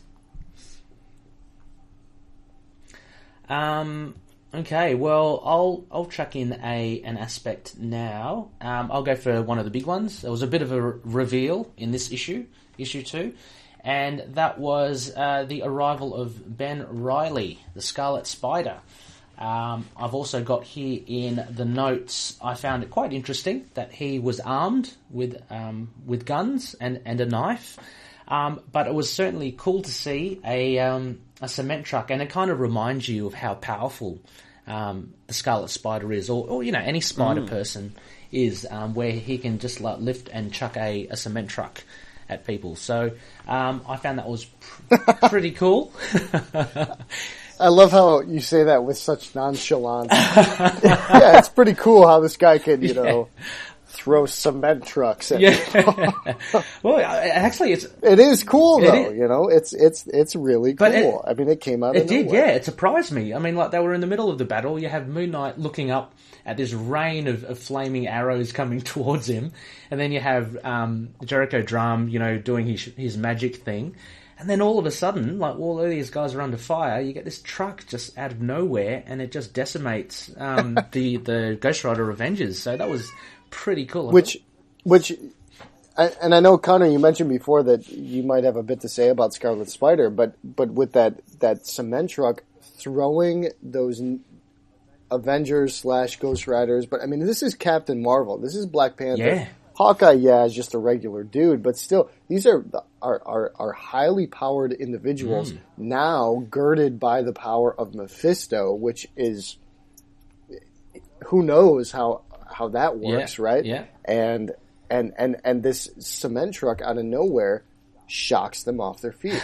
I mean, that says a lot, that this guy, this spider clone, who has no celestial or supernatural abilities, is able to, at the very least, shock those incredibly powered heroes, which I think is really interesting and really cool. Yeah. That even, again, this is speaking to that idea that Peter Parker, the everyman, because, you know, Scarlet Spider is a clone of Peter Parker, that even the little guy can make a difference. And obviously here he's highly armed, and or Ray, as you said, he's got a hunting knife, and he's got these, you know, assault rifles. He looks intimidating. But again, it's the idea that this is the Spider, and this is the one guy that is going to make a difference. It's the little guy that's making the difference, which I think is cool. Is that common, Connor, for the Scarlet Spider to have guns and a knife, or? So I actually caught up on this latest run. No, he was like, you know, he's definitely suffered a bit, but in the old one, he really just wanted to be Peter Parker. He wanted to be a hero in his current run, which actually is a lot better than I was expecting. I totally wrote it off that first issue. I was like, no, not having it. But I caught up on MU for this event, and the last few issues have really surprised me with just how much fun I'm having. And it has the other Scarlet Spider, Kane. Oh, I love Kane. Yeah, great. Kane's cool. No, he's really good in this. But after the Clone Conspiracy event, which is where Ben came back after all these years, his mental state isn't great. He is very unhinged. So this is kind of nicely pulling from that run where he isn't exactly in his right mind. Like, he is Peter Parker with a little less, with power comes great responsibility. You know, that's his kind of, his idea. He's fine to just, you know, pick up guns and start throwing because he's not quite all there in the head. He thinks that's a perfectly fine way to get justice, which has been fun, and I look forward to seeing him play off in this event. Yeah. And the one thing I did find as well, I mean, although it's not entirely true because we all know Ghost Rider is an epically powerful being, was that, and further on to what you were saying, Tommy, as well, is that although he's the everyday guy, he actually takes it up a notch with the power set for this team because, as you were saying, they're very powerful Avengers / Ghost Riders, and if you look at, if we take our boy Moon Knight versus Thor, or Moon Knight versus Captain Marvel or Black Panther, a little bit of an unevenness there. Same with Elsa Bloodstone. As good as she is, you know, I don't think she can mix it against Captain Marvel, but then you've got someone like the Scarlet Spider coming in, and and he's pretty, looks pretty menacing. One thing though that, and I have to give this shout out to a student of mine, Peyton, who is a huge Spider-Man fan, did some background research for me on Scarlet Spider, and he's just about caught up to Scarlet Spider in through the 90s, or maybe into the early 2000s. I think there was maybe a mix in the Ultimate Universe. So Peyton, you're my man. Thank you for this. But one thing that I noticed with his research and with a little bit of background that I did is that Ben Reilly has been a victim more times than not. Like, I want to say that he, as a clone, there's something, and I'm not clued in on this, and Connor, maybe you can speak to this, but like maybe his conscience remains or something like that. But as a clone, he's been resurrected and killed something like 28, 29, 39, or 30 times. Yeah, wow. Right? But his mind retains those memories. So, Connor, to your speaking of how he's not kind of all there, one of the reasons is because the Jackal, who Miles Warren, yes. I want to say. Yes. Yeah, right. And so, and there's some business with the High Evolutionary. He used to work for the High Evolutionary, which there's a good Transia connection with Elsa Bloodstone because the High Evolutionary is there. I think his domain is there. But Ben Reilly is arguably just as twisted or just as maybe disassociated is the best term as our boy Mark Spector. And so I have to say that in the last couple days with my student, talking to me about this stuff, Ben Reilly has suddenly become a really interesting character to me. And if he continues, I might pick up some series from him because, again, if you take a look, and Connor, again, you might be able to speak to this with the last couple issues. I just caught some glimpses online. It seems that in this 2017 run after the Clone Conspiracy with Ben Reilly, there are some panels where Ben Reilly is like talking to a former self or talking to a vision of himself, but almost as if it's not DID, like dissociative identity disorder, like we have with Moon Knight. And again, forgive me, maybe schizophrenia is the best term, but it's this really interesting dynamic where we have Ben Reilly talking to himself, but again, his other self is this other character, and they're talking trash to each other, and it's that the whole idea that the human mind is much more than what we think it is very interesting to me, and I love how comics can help hash that out and bring that out. And I'm starting to see that with the Scarlet Spider. So when I see, I've known that the Scarlet Spider is going to be a character in Damnation. In fact, if you look at Reyes's cover of Damnation 2, he's right there in the middle left. But when we see this big appearance in the last few pages, and he's strapped up. He's got this butcher's knife or hunting knife. He's got these two assault rifles strapped against him. He's the one that threw this or webbed this cement truck to save the other heroes. And regardless of the fact that the other heroes don't care, the idea that he is dealing with his own demons, and I'm sorry for that pun, is really interesting to me. The idea that he is talking against himself. He's doubting himself, and who knows how many versions of Ben Reilly are talking back against him. Because again, he's been killed almost 30 times, and he has all these shades around him. Honestly, Scarlet Spider is now becoming just as interesting to me as Moon Knight is. And it's Damnation is bringing that about, and I really appreciate that about this whole run. So, good on you, Nick Spencer. Good on you, Donny Cates. Let's keep it up. Oh, look, Tommy. I think I'm sold on this as well now. Far out. After hearing that, I am quite interested now in this Scarlet Spider character. And exactly, I can't exactly as you say. I can see how he fits in now. He's quite intriguing now. I kind of actually want to read more of him. The fact that he has, as you're saying, the consciousness of all these past lives, all these resurrections that he's had. I can totally see it. Is this how it is with Scarlet Spider, Connor? As well, from what you've read, in that recent run. It is for this run. It was very different. He's very much a product of the 90s. Like his original run was very different, which ended, would have been end of the 90s, and then this is like sort of the first time he showed up for a decent tenure since then. Right. He certainly got so many more layers now than I've ever thought of. So this is cool. Game on, I think. We'll be checking out Scarlet Spider on the MU. I think that's for sure. Connor, have we got one of your aspects? Just depends where I want to go with my aspects. I know where I want to go. I want to go to Bats. Yeah. My favorite. I was waiting for that. Holy crap! What a boy!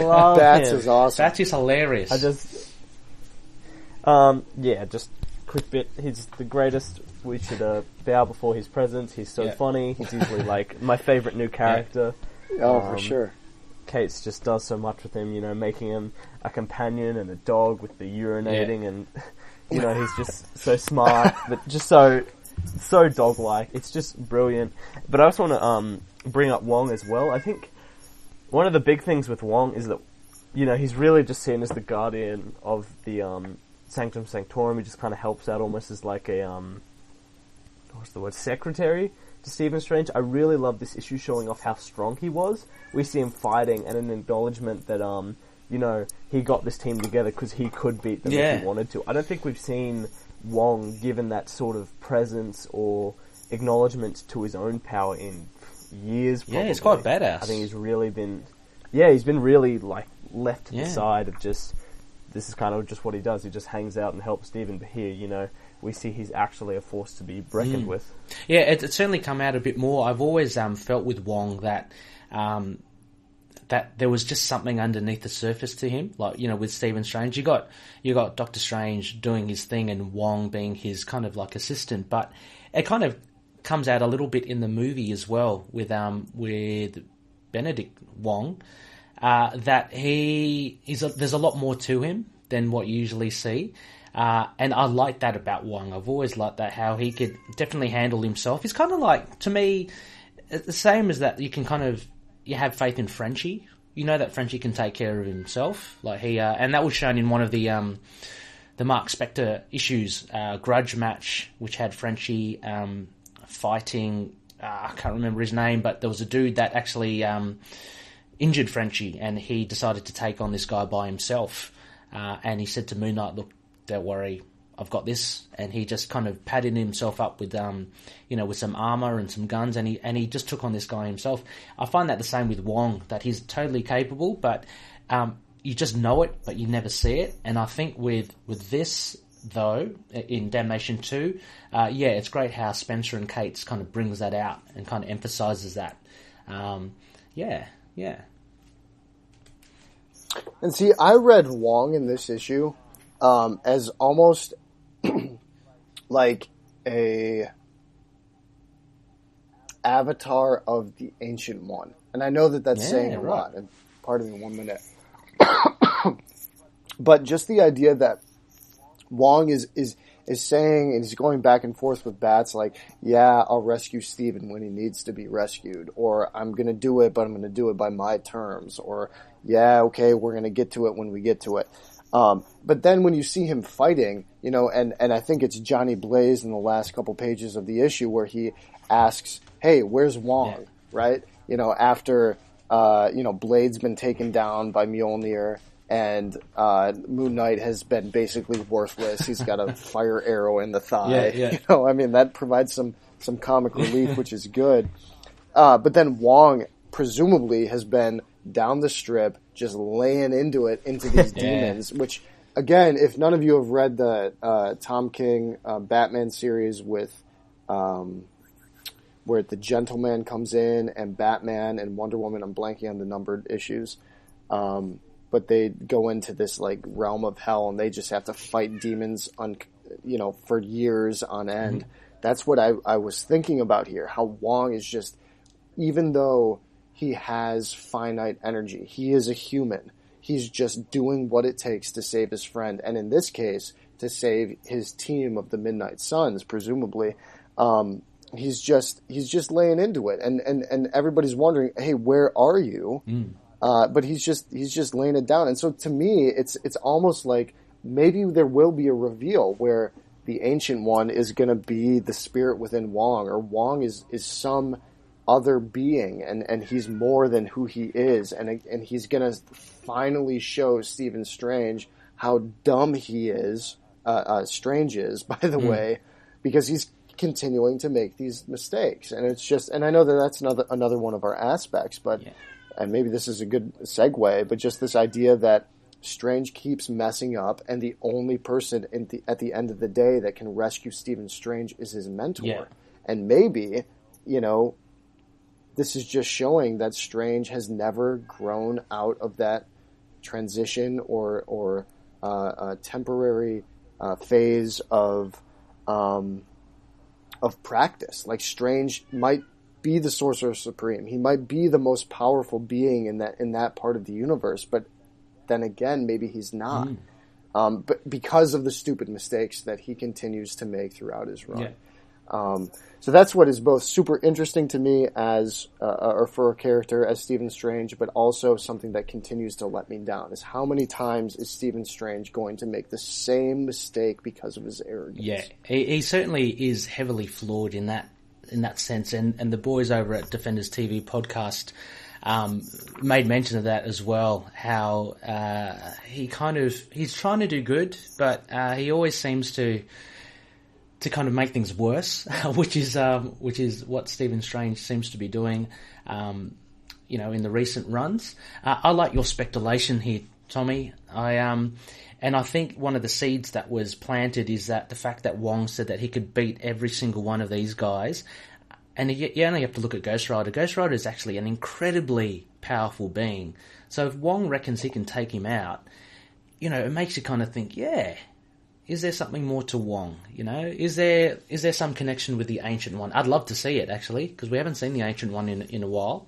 And it kind of adds a bit of something to Wong. I'm going to keep close eyes on Wong and see, let's see what happens.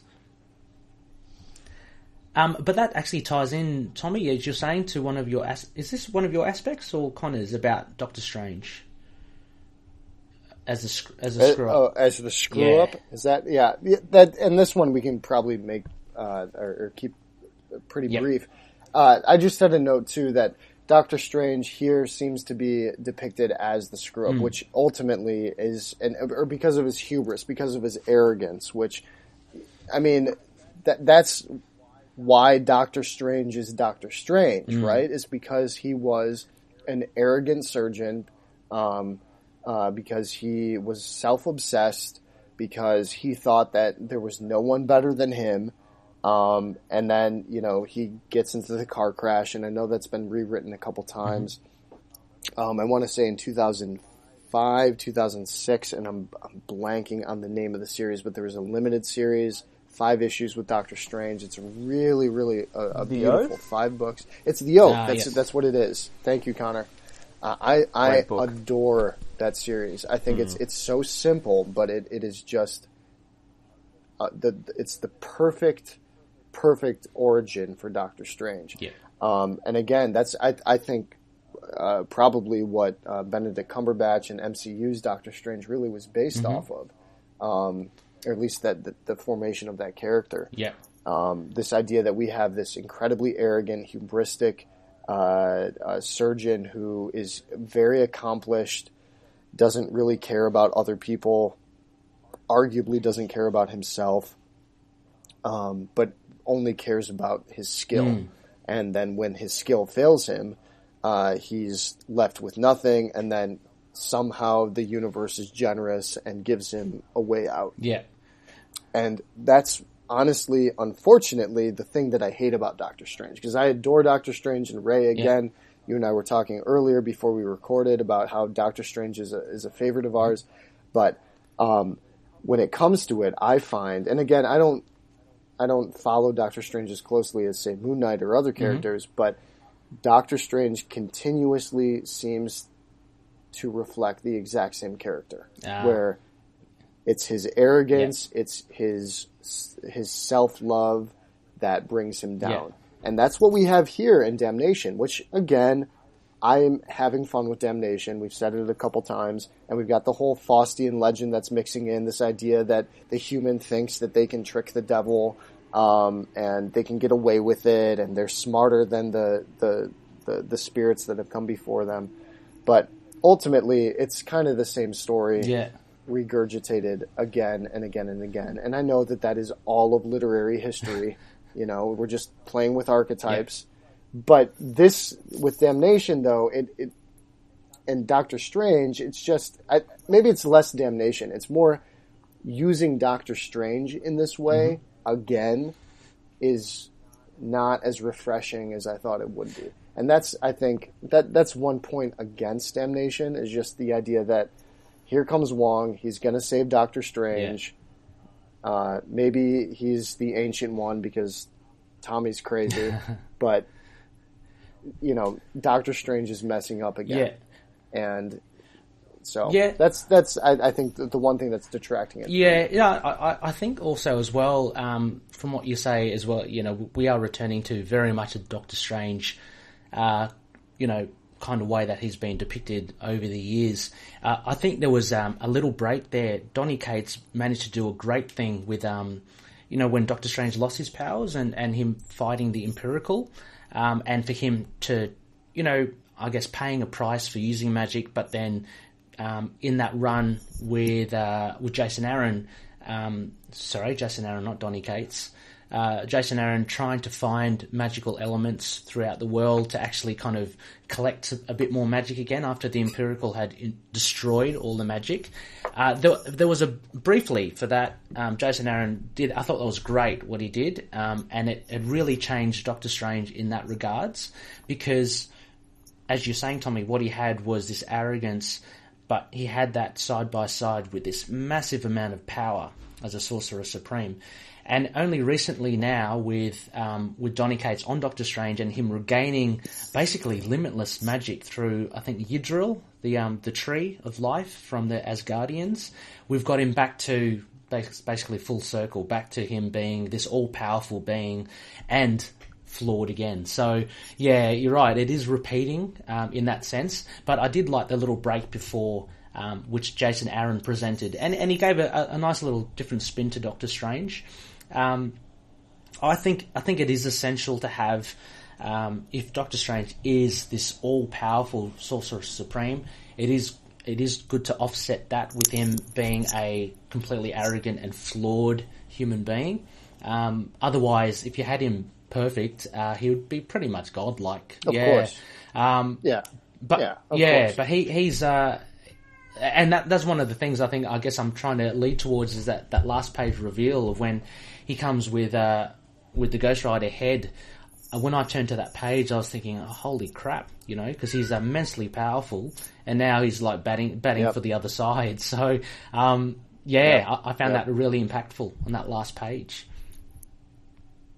And one other note, too, just before we move on to another aspect, and this is actually something that I want to give credit to Defenders TV Podcast in last week's episode. I forget who mentioned it, but just the idea that when we're dealing with Doctor Strange, the character himself, but also because he's flawed incredibly, as just all good characters truly are, but he's also serving as a narrator for the series.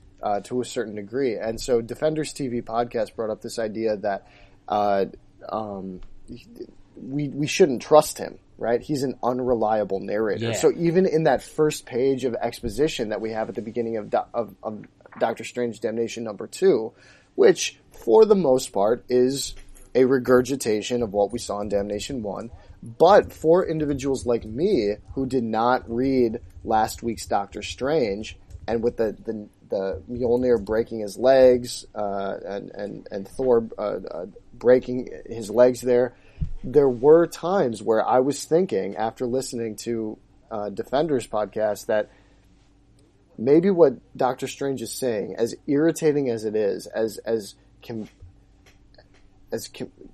complaining as it sounds, as excusatory as it sounds, maybe he's not as reliable as I think he is.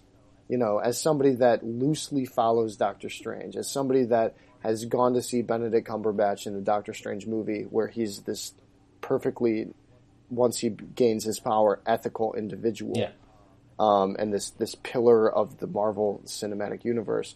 Maybe Doctor Strange, the man who the Midnight Suns, led by Wong, are honestly pursuing and trying to help, maybe he's not worth helping, and that's really interesting to me. So big ups to Defenders TV Podcast. I thought that was a really cool point that they made. Yeah, that was a really good pick up there. Yeah, for sure.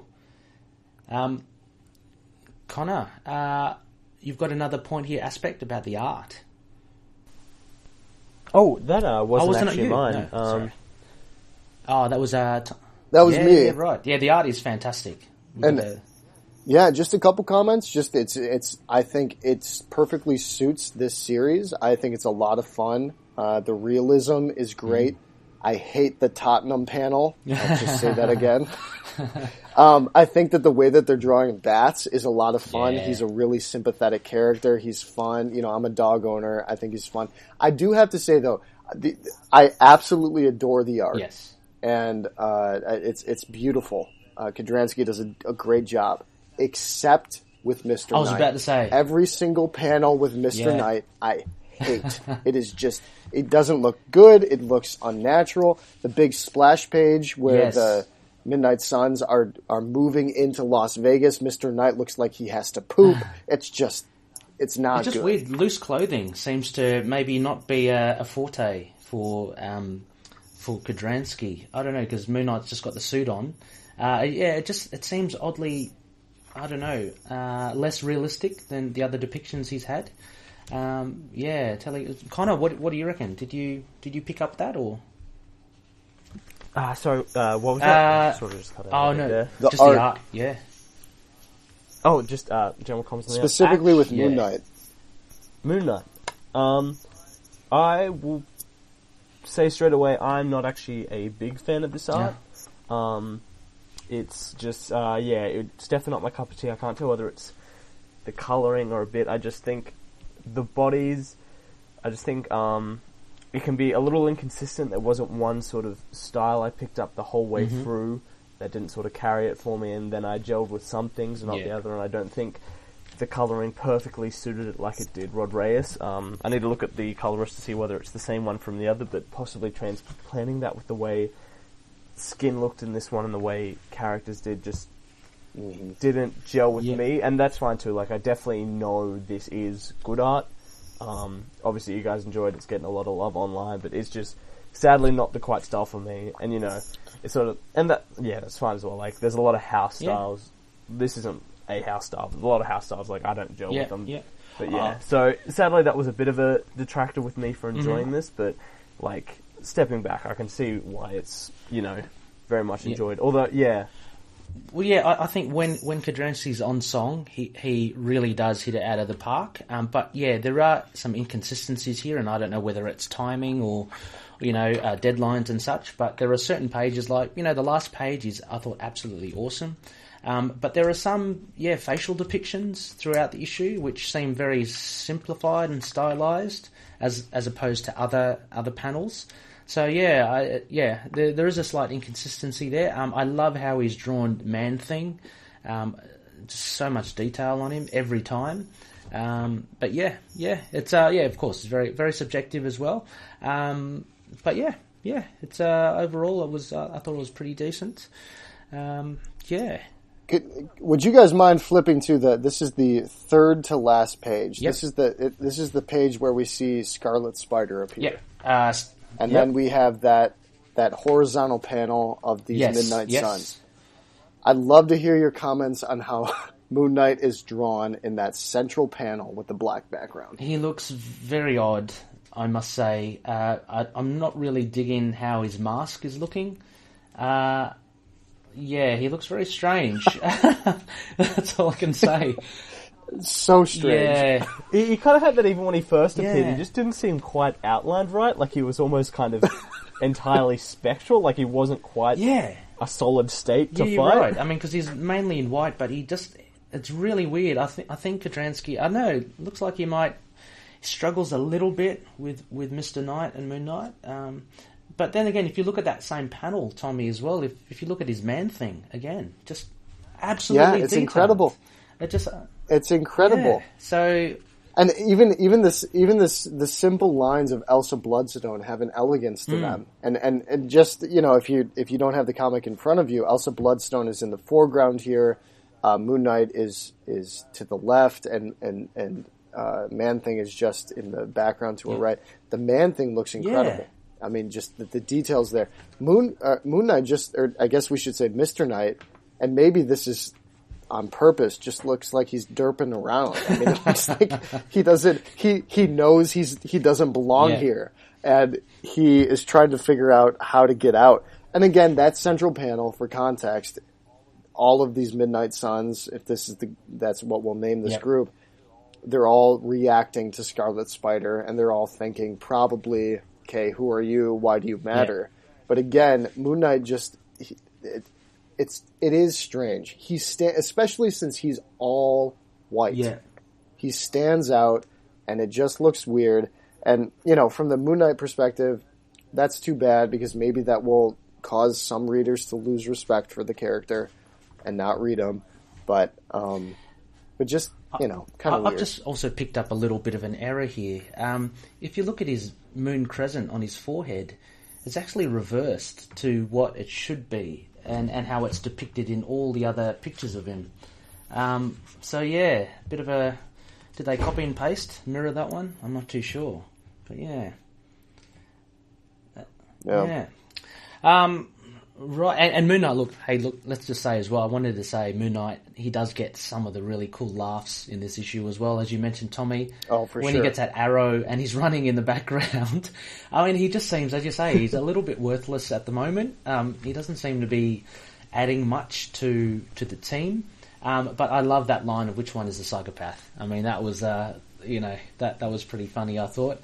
So he does get a bit of time to shine. Andrew, Sorry? Sorry. Sorry, Connor? I was just saying, Andrew Levins of the Serious Issue podcast pointed out a good point. It's kind of like that Warren Ellis Mr. Knight character mixed in with sort of Bemis humour. Yeah. I think so. Because he is a bit kooky in Bemis, and and obviously Warren Ellis with Mr. Knight. And can I add also the dainty hands of the Punisher in Ed Brubaker's Secret Avengers series? I can't comment on who the Diodato maybe who the artist is, but I'll tell you like that splash page here in the middle of the comic where the Midnight Suns are going into Vegas, and we have Moon Knight and everybody jumping. Everybody looks stellar. I don't know why Iron Fist is doing a weird backward forward flip. But Moon Knight's hands look exactly like those dainty hands from Brubaker's Secret Avengers series that I just can't stand. Why are they so thin? That is not.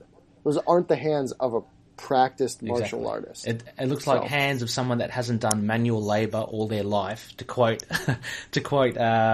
George Costanza from Seinfeld. Yeah, God bless Seinfeld. Wow. So there's a lot packed in there. Oh, sorry, Tommy. Is there any last aspect there for you?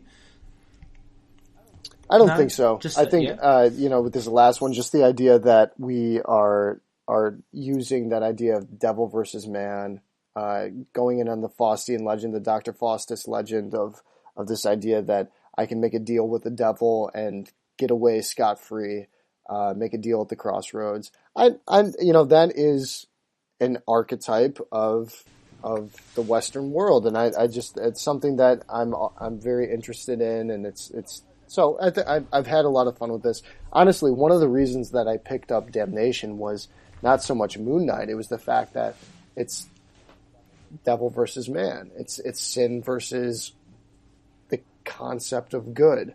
It's the human concept of good. The idea that we can be perfect, and it's something that's just very interesting to me. So I'm glad Marvel's doing it. I'm glad they're using my favorite character. So it's a bunch of fun. No, for sure. It's always good to see Moon Knight mixing it with other people as well. Okay, well, any notes here? The only notes I got here was, Connor, a little quick fire question: Lockjaw and Bats. Who do you rate more? Oh, okay. Can't just put me on the spot like that. That's tough because we got a good Lockjaw issue a couple of weeks ago, and now we got Bats. I don't know. I guess, or I got history with Lockjaw. Maybe Bats I'm still in honeymoon period with because he's such a new character. I don't know. I both love them. Maybe because Bats is a bit more vocal, sort of. Yeah. Maybe Bats, but oh god. No, I did put you on the spot there a little. Also, the other. Can't do that to my boys. Yeah, I've got little Mace, our cat, just crying at the door as well. So I'm sure it's been picked up on the mic.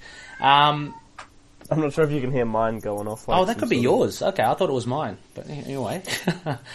Anyway, also as well, I thought a little note, when we first introduced Moon Knight, we do see him, he's introduced as Moon Knight. You can see him floating down with his cape. I just didn't really understand how he turned into Mr. Knight all of a sudden. Was that something you guys picked up? That was like 60s levels, quick costume change. That is just not reasonable in the slightest. No reason or no logical explanation there. He just drops down from the sky and he's Mr. Knight. So, yeah. The thing that I loved about that, because obviously, in the second panel, or it's one of the bottom panels where he is, like tightening his tie, I think. Yep. He did give off this idea that if he is in fact dealing with dissociative identity disorder, that these identities switch back and forth as they please, which I really liked. Because, that scene where he's jumping off the rooftop, he is, he's properly jumping off the rooftop. It's not like he's jumping to a lower roof, he's jumping down to the street. And then suddenly Mr. Knight appears there on the same rooftop underneath the water tower. Which was kind of strange up front from a logical perspective, but at the same time, it's this idea that maybe Moon Knight actually is dealing with DID, and his identities decide when they're going to take over. So, did the writers, Cates and Spencer, actually think about that? Did they actually put the time in? Probably not. But at the same time, it was fun to think that, hey, maybe we're keeping on with this continuity and we're doing honor to the character. Yeah. So I thought that was fun. Yeah, absolutely. Okay, I guess, guys, we better give this a rating. Our patented Crescent Dart ratings. I'll start with our guest, Tommy. What would you give this issue of Damnation number 2? Oh boy, this is tough. All right, as a crossover, dealing with many different characters, but also a crossover within an arc that was well publicized and one in which people were expecting a lot, I'd say let's go with a safe 3 out of 5. Yeah. 3 out of 5. And I wouldn't even call it Crescent Darts. Let's call it like 3 out of 5 Hellfires. 3 out of 5 Hellfires. Okay, yeah, that's a pretty decent score. How about yourself, Connor? I'd probably give it about the same. Like 3.5, like 3.25. I think. Probably give it fractions. Yeah. I like to cheat whenever I can. I'm not gonna lie. I think probably if I gelled a bit more with the art, I'd probably give it a better score. Like I said, I know I can see the love for it, but it just isn't my style. It isn't my sort of way I like to see skin or people drawn. I think there's some great stuff, but it's just a little bit too inconsistent for me. But I think it was still a really good issue. Why are you doing this? We're halfway through this event now, and that leaves me worried. And there was less action in this, and we got to, it sort of stresses the importance of the tie-ins, which I think, even just from one Doctor Strange issue was done so well in making this event so good. You call this broad stroke, and then we get all the details in the tie-ins. Like almost the devil's in the details. Hey, but I think the banter, the fun I had with this, even with its flaws, almost like our most recent Demas issue, just gives it, a solid, I'd say 3 out of 5. I think I did really still enjoy this. Yeah. Look, sorry, Connor. I didn't want to cut you off there. No, I'm done. I'm just dealing with a temperamental cat. Yeah, no worries.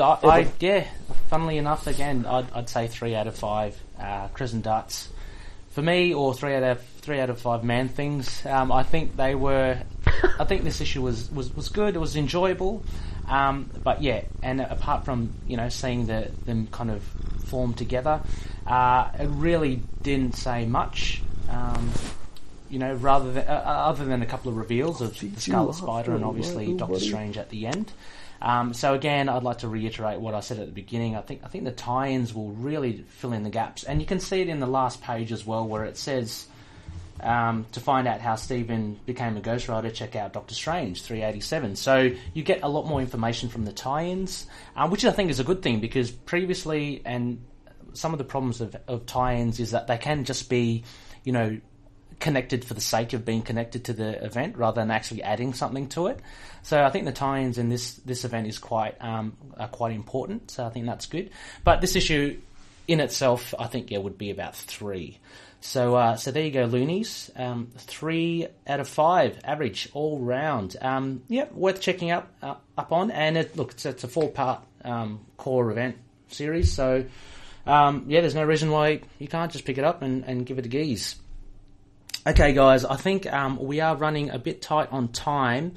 I think, Tommy, as you mentioned, a Scarlet Spider Spotlight, which we were going to do. We might have to leave that for the next episode, if that's cool. Yeah, looking forward to it. And I know that Connor might have a few more comments on Scarlet Spider too. Yeah. So, hey, next week, anytime. Yeah, that'd be cool, because rather than try to really quickly fit it in, I think we've got to do him justice, especially since you've mentioned how, and you've got me intrigued with him now, just how complex a character he can potentially be. Sure. So I look forward to that. Connor, are you still around there? Yes. Yes, I have. Excellent.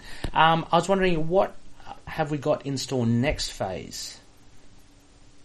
Next phase, we are just as we talk about the number 1 Scarlet Spider, the 90s extraordinaire, part of the event that killed Marvel and sent it into bankruptcy, is continuing its 2017 run with Scarlet Spider issue 15 that we will be covering as part of our take on the tie-ins for Doctor Strange and Damnation, because there's no Moon Knight ones, but as we can tell from this episode, I think we're a bit more excited to get cracking into that one than possibly we first thought. So yes, join us next week with Rebecca, hopefully with us. We'll grab her thoughts on Damnation overall as well as we do that. But Doctor Strange 15 here next week in our little hands. Excellent.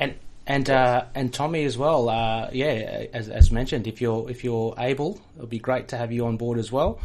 To talk about Scarlet Spider. So hopefully, just want to shout out with the SPECTOR-CALL. Obviously, first and foremost, want to thank you, Tommy, so much for coming on and giving us. My pleasure. Great. Honor. Giving us your thoughts, and it's so cool to have a Loony. Our second Loony is a live guest on the show, and it's really insightful to pick your brain about how you came across Moon Knight, as well as your thoughts on Damnation. So thank you very much. We also, and of course the no edits, one take recording of the bare bones as well. Live was stellar. Fantastic. All in one go. So that was really well done. Yeah. We'll see how it turns out in post, but. My pleasure. Fantastic. Please, welcome anytime. Also as well, SPECTOR-CALL, have to shout out, we are all part of a bigger podcast crossover. So the next Damnation crossover will be featured in the Defenders TV podcast again. We'll be bouncing back to them, and they'll be reviewing Doctor Strange issue 387. So that should be a good one. If 386 was any indication, 387 should be pretty damn good. Also as well, please be sure to keep your eyes on Sons of the Dragon, the Immortal Iron Fist podcast, as well as the Defenders TV podcast, but also the Inner Demons, a Ghost Rider podcast. They are coming. They are just around the corner. They'll be reviewing Damnation number 3 when that comes out, but also Johnny Blaze, the one shot of Ghost Rider tie-in for this event. We'll also be just posting up in our show notes the links to the Sons of the Dragon Damnation crossover part 1 and Defenders TV podcast part 2, in case you have not listened to them as part of this crossover. So yes, thanks one and all once again for this awesome episode. Before we go, Connor, as our outro, where can loonies and prospective loonies find us? We are all located in one very nice place at Into the Night, podcast.wordpress.com. All our updates, post episodes, connections with the collective are all there. Get us in, we have all our links to social media there. We are on Facebook at, I believe, facebook.com/ITK Moon Knight. We have a fantastic group where you can meet Tommy and many lovely loonies alike there at facebook.com/groups/Into the Night. We're at Twitter, very active there, thanks to Ray at ITK Moon Knight. Instagram, Tumblr, YouTube. We should be on all good podcast catches. We are now being held on the Great Side Libsyn, which has been a wonderful help in getting our episodes out there. And just search Into the Night, a Moon Knight podcast, and you will find us. Yes, another episode in the bag as I put my comic of Damnation back in its bag. Tommy, what time is it over there? It's time to get that Max Bemis interview. What do you guys think? Oh, look, I'll be up for it. Yeah, for sure. Yeah. Come on, Max.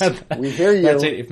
We know you're listening. If Max is listening, I'd be happy to talk to you. I'm American. Yeah, there we go. We have a connection with Max Bemis. We know an American. So, for sure. Yeah. If you are listening, or Jason Burrows, more than happy to have you guys on and, pick your brains. Yeah.